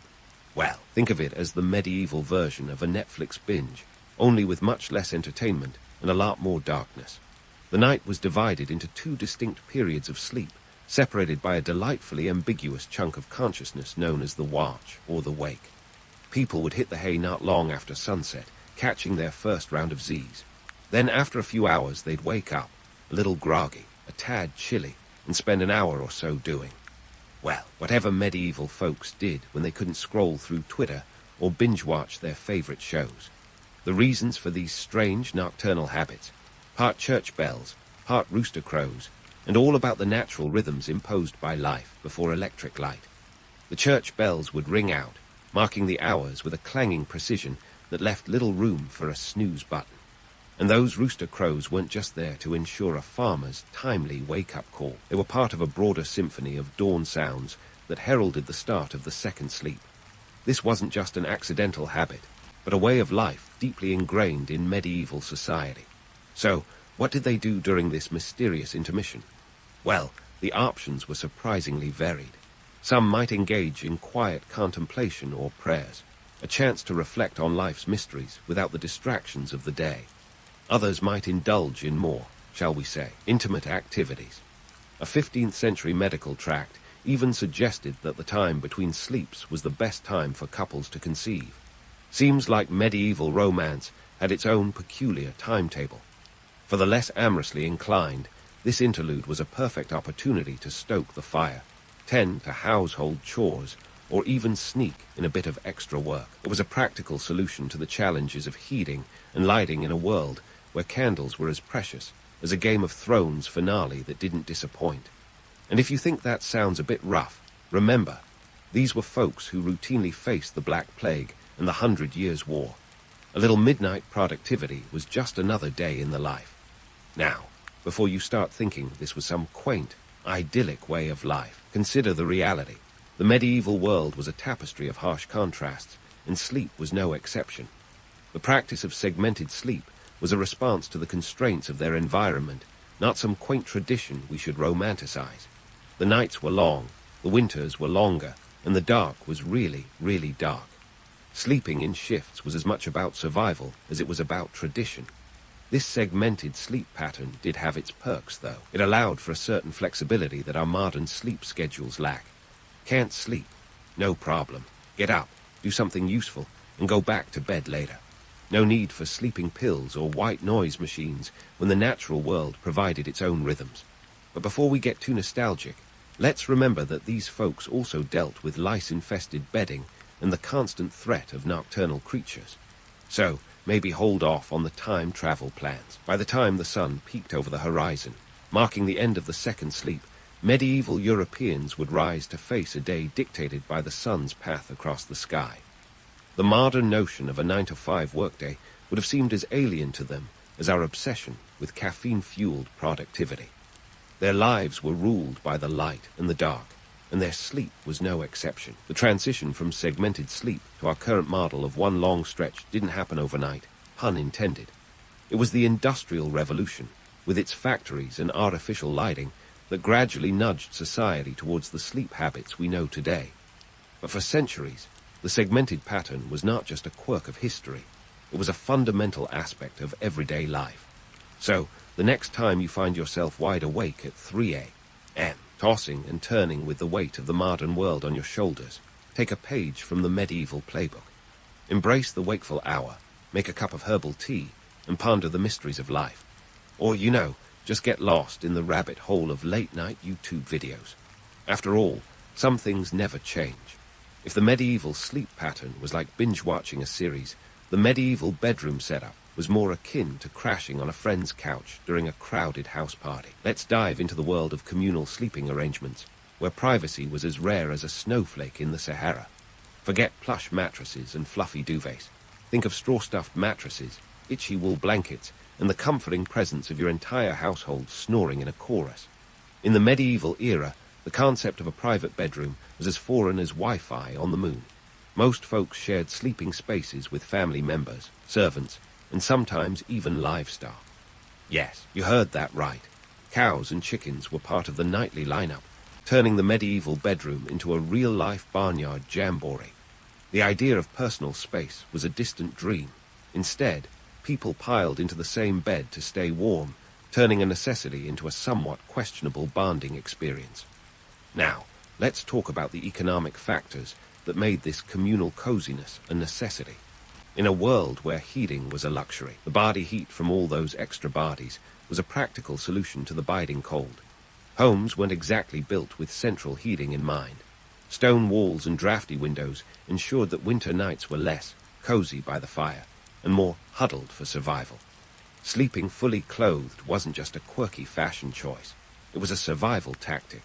Layering up in your best wool tunic and slipping under a heavy blanket was the medieval version of cranking up the thermostat. Speaking of blankets, let's not romanticize the idea of feather-stuffed duvets. The average medieval blanket was more like a scratchy woolen weight-training device than a soft cloud of comfort.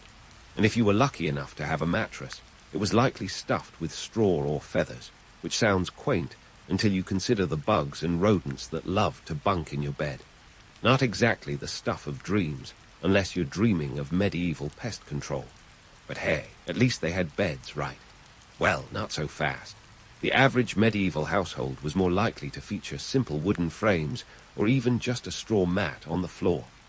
Fancy four-poster beds with canopies were reserved for the wealthy elite, who had the luxury of privacy and actual bedrooms. For most folks, the sleeping arrangement was more akin to a sleepover gone wrong, where everyone was vying for a corner of the same straw mattress. The economic realities of medieval life meant that luxury was for the few, not the many. While the nobility might have enjoyed the comfort of private chambers and feather beds, the average peasant's experience was a tad less glamorous. This wasn't just due to a lack of resources. It was also about priorities. When food was scarce and survival was the name of the game, fancy bedding was low on the list of essentials. Social factors played a role too. Medieval society was built around community and family units, where sharing space was as much a part of life as sharing meals. Privacy, as we understand it today, was a foreign concept, and sleeping arrangements reflected that communal mentality. The idea of spending the night alone in a room would have seemed as strange to them as sharing a room with livestock does to us. But let's not dismiss the allure of these conditions entirely. There's something undeniably romantic about the medieval bedroom setup, if you squint hard enough. The notion of families huddling together for warmth, sharing whispered stories in the flickering firelight, is undeniably charming in a Monty Python meets Little House on the Prairie sort of way. There's a certain coziness to the idea of bundled warmth and shared dreams, even if the reality was more about survival than sentimentality. And while we're debunking myths, let's touch on the idea that medieval people were unhygienic Slavs who reveled in their own filth. Sure, bathing wasn't a daily ritual, but that doesn't mean they were completely oblivious to cleanliness. They had their own methods for combating the dirt and grime that came with medieval life, even if those methods involved more herbs and fewer hot showers. It's easy to judge from our modern vantage point, but remember, medieval folks were doing the best they could with the knowledge and resources they had. So, as we wrap up our peek into the medieval bedroom, let's take a moment to appreciate the inventiveness and resilience of those who lived through it. Their solutions to the cold, to the lack of privacy, and to the ever-present economic constraints show a level of ingenuity that's often overlooked. And while their sleeping conditions might make today's airbump hosts cringe, there's something to be said for the communal spirit that underpinned their nightly routines. As we continue our journey through the quirky world of medieval sleep, let's keep an eye on the bigger picture. These sleeping habits weren't just about getting some shut-eye. They were a reflection of the broader economic, social, and environmental factors that shaped medieval life. And as we move forward, we'll explore even more of the fascinating ways in which the medieval world found solutions to the challenges of their time. So, stay tuned, because the night is young, and there's still much more to uncover. As we journey through the nocturnal curiosities of the medieval world, let's pull the curtain back on their peculiar bedtime rituals and sleep aids. Picture this: a world without ambient sleep playlists or melatonin gummies, where the quest for a decent night's rest involved everything from herbal concoctions to downright bizarre animal parts. It seems the medieval folks were the OG sleep hackers, albeit with a slightly more rustic toolkit. Take, for example, the decidedly aromatic sleep aid of valerian root. This herb was the medieval equivalent of a lullaby, touted for its calming effects long before the term chill pill entered our lexicon. According to the 12th century herbalist Hildegard of Bingen, valerian was a go-to remedy for those plagued by insomnia. And while modern science gives a nod to its sedative properties, The medieval application was more about trial and error than meticulous clinical trials. But herbs were just the tip of the iceberg, or should we say, the tip of the cauldron. Medieval sleep aids also featured a splash of animal parts, proving once again that nature was both friend and unwitting participant in their nightly routines. Take the boar's tooth amulet, believed to ward off nightmares, a medieval version of the dreamcatcher, minus the Etsy appeal. Whether it worked or not is up for debate, but it certainly added a certain flair to the bedside table. And let's not forget the medieval obsession with poppy. Not exactly your garden variety sleep aid. Poppy concoctions were used for their opium-derived properties.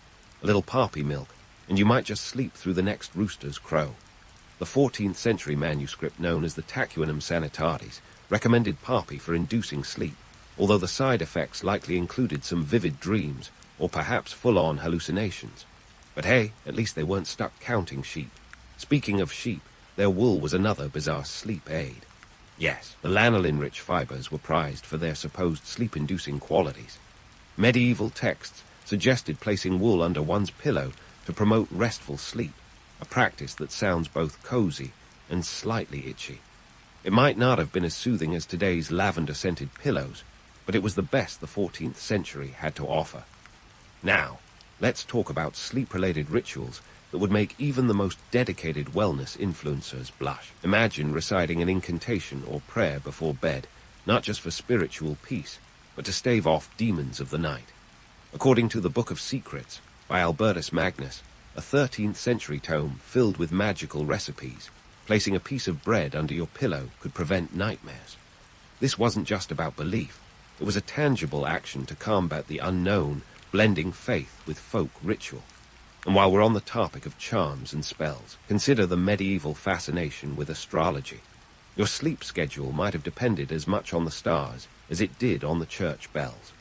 Astrological charts were consulted to determine the most auspicious times for sleep, childbirth, and even surgery. A glance at the zodiac might suggest avoiding sleep under a full moon, lest you invite restless dreams. It seems medieval folks were masters of multitasking, managing to be both deeply religious and staunch believers in cosmic influences. But let's not romanticize these medieval sleep practices without acknowledging their less-than-magical side. For every soothing herbal tea, there was a dubious potion that could send you on a one-way trip to the hereafter.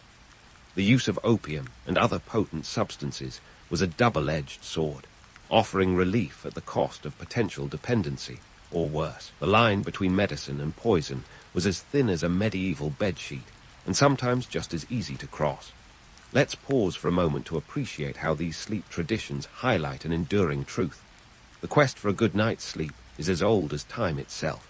Fast forward several centuries, and our modern solutions, think sleep apps, white noise machines, and memory foam mattresses, echo the same desire for rest and rejuvenation. But while we may not be stuffing boars' teeth under our pillows, the fundamental need for a peaceful night's sleep remains unchanged. Delving into primary sources, we find fascinating glimpses into the beliefs and practices surrounding medieval sleep.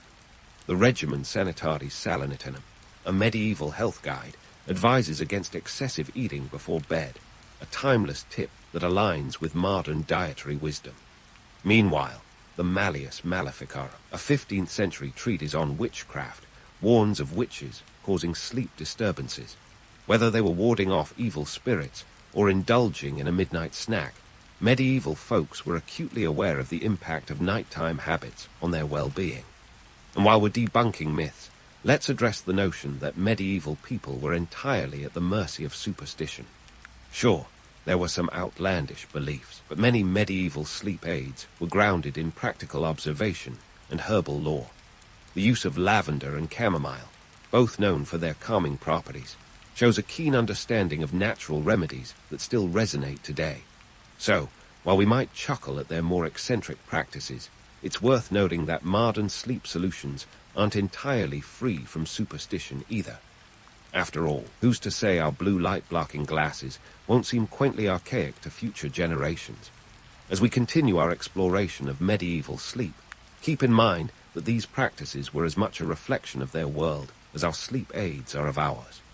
The blend of science, superstition, and sheer creativity they employed to catch some Z's offers a fascinating lens through which to view their daily lives. And as we move forward, we'll uncover even more peculiarities that made up the nightly routines of our medieval ancestors. So, stay tuned.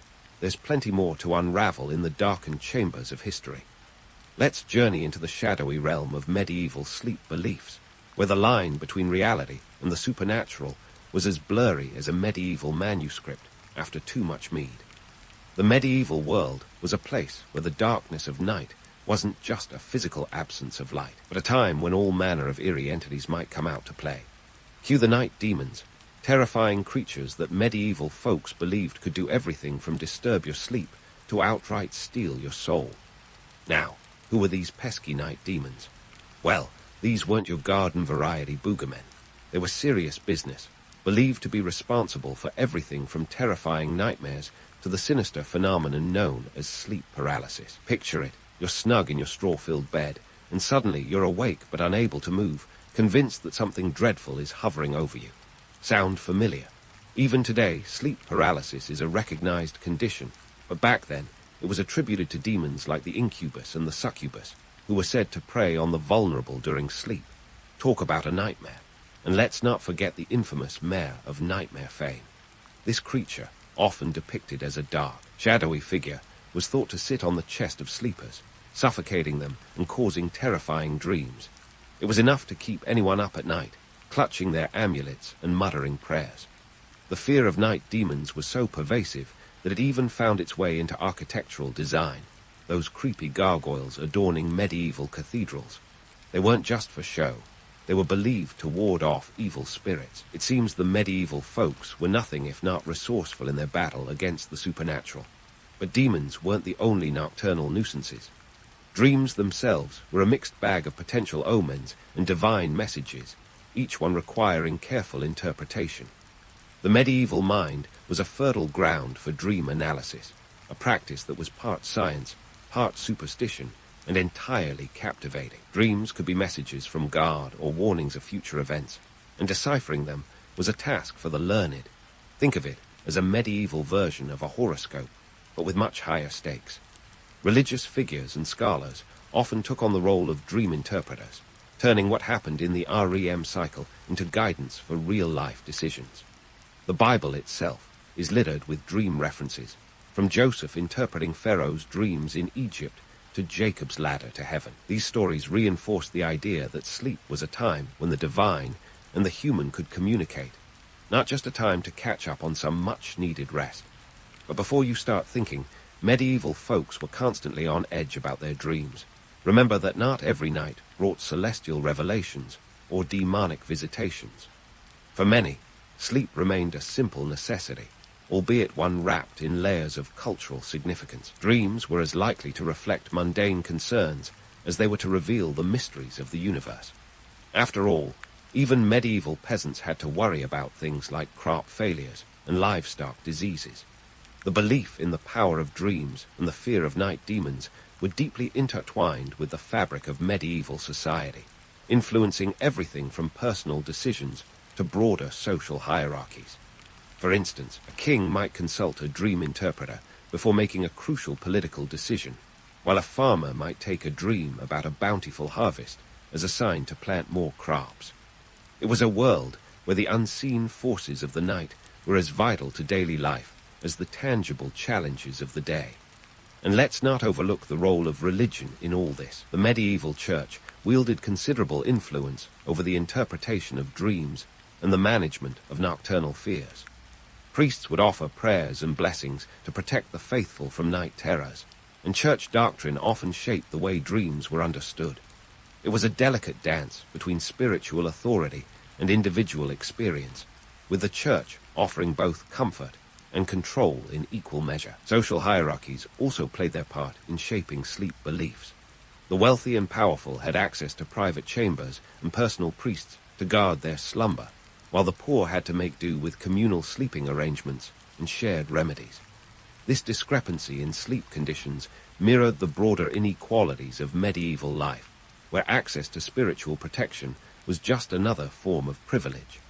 But let's not get too misty-eyed about the past. While the medieval world was rich with mystery and meaning, it was also fraught with fear and superstition. The same beliefs that offered comfort and guidance could also lead to paranoia and persecution. Just look at the witch hunts that swept across Europe, fueled in part by fears of nocturnal mischief and malevolent magic. It was a time when the line between belief and reality was as thin as a spider's web, and just as easily broken.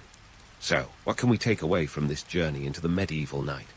Perhaps it's a reminder that the human quest for understanding and control over the unknown is as old as time itself. Whether it's through dreams, demons, or divine intervention, the medieval world sought to make sense of the darkness that lay beyond the edge of the firelight. And while their methods may seem quaint or even bizarre to us today, they reveal a deep-seated need to find order in the chaos of life, a need that remains just as relevant in our modern world. As we leave behind the world of medieval sleep beliefs, let's carry with us an appreciation for the complexity and creativity of our ancestors. Their nocturnal practices may have been shaped by superstition and fear, but they also reflect a profound engagement with the mysteries of existence. And as we continue to explore the rich tapestry of medieval life, we'll uncover even more layers of meaning and insight. So, stay tuned, because the night is far from over, and the medieval world still has many secrets to share.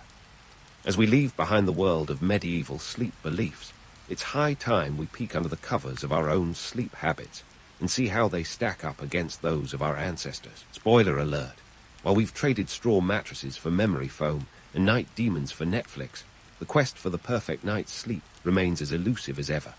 Sure, we've come a long way from sharing our beds with livestock and relying on boar's teeth to ward off nightmares, but our modern world has its own set of sleep-related conundrums. Let's start with a reality check. Despite all our gadgets and gizmos, from smart mattresses to sleep-tracking apps, a staggering 35% of adults still report getting less than the recommended 7 hours of sleep per night, according to the CDC. It's almost as if we're running a perpetual sleep deficit, a throwback to the days when getting a full night's rest was more wishful thinking than reality. And while medieval folks might have had their sleep interrupted by roosters and church bells, we're often jolted awake by the persistent ping of a smartphone or the relentless glow of a notification light. Oh, the irony. We've swapped out the fear of night demons for the dread of missing a text or the allure of a midnight scroll through Instagram. Imagine what a medieval person would think, stumbling upon our modern sleep aids. A weighted blanket, probably a luxury they'd liken to rolling yourself up in a woolen cocoon, minus the fleas, and those sleep apps that play rainforest sounds. They'd probably chuckle at our attempts to recreate the natural world with synthetic soundscapes, all while missing the simple, albeit noisy, charms of a decent rooster. Then there's the small matter of our obsession with sleep hygiene, something that would be as baffling to a medieval peasant as the concept of a staycation. Today, we have a laundry list of rules. No screens before bed, no caffeine after lunch, and for heaven's sake, no late-night snacks. Compare that to the medieval approach, where a hearty pre-bedtime meal might just include a hunk of bread, some cheese, and whatever ale was left in the barrel. While they might not have had the luxury of electric lighting to mess with their circadian rhythms, their sleep rituals were dictated by necessity rather than choice.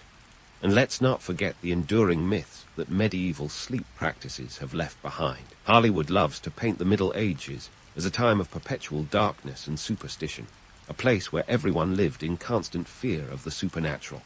But the truth, as we've seen, is more nuanced. Sure, they had their share of bizarre beliefs and eerie encounters, but they also had practical solutions grounded in the realities of their world. These were people who made the best of what they had, whether it was a straw-stuffed mattress or a prayer to keep the nightmares at bay. Yet, for all our technological advances, the fundamental human desire for a restful night remains unchanged. It's a testament to our shared humanity, a bridge connecting us to those who came before us. The difference is, while they dealt with practical limitations, we're often our own worst enemies, sabotaging our sleep with the very technology that's supposed to help us. It's a classic case of modern innovation meeting ancient necessity, a side of irony to keep us humble.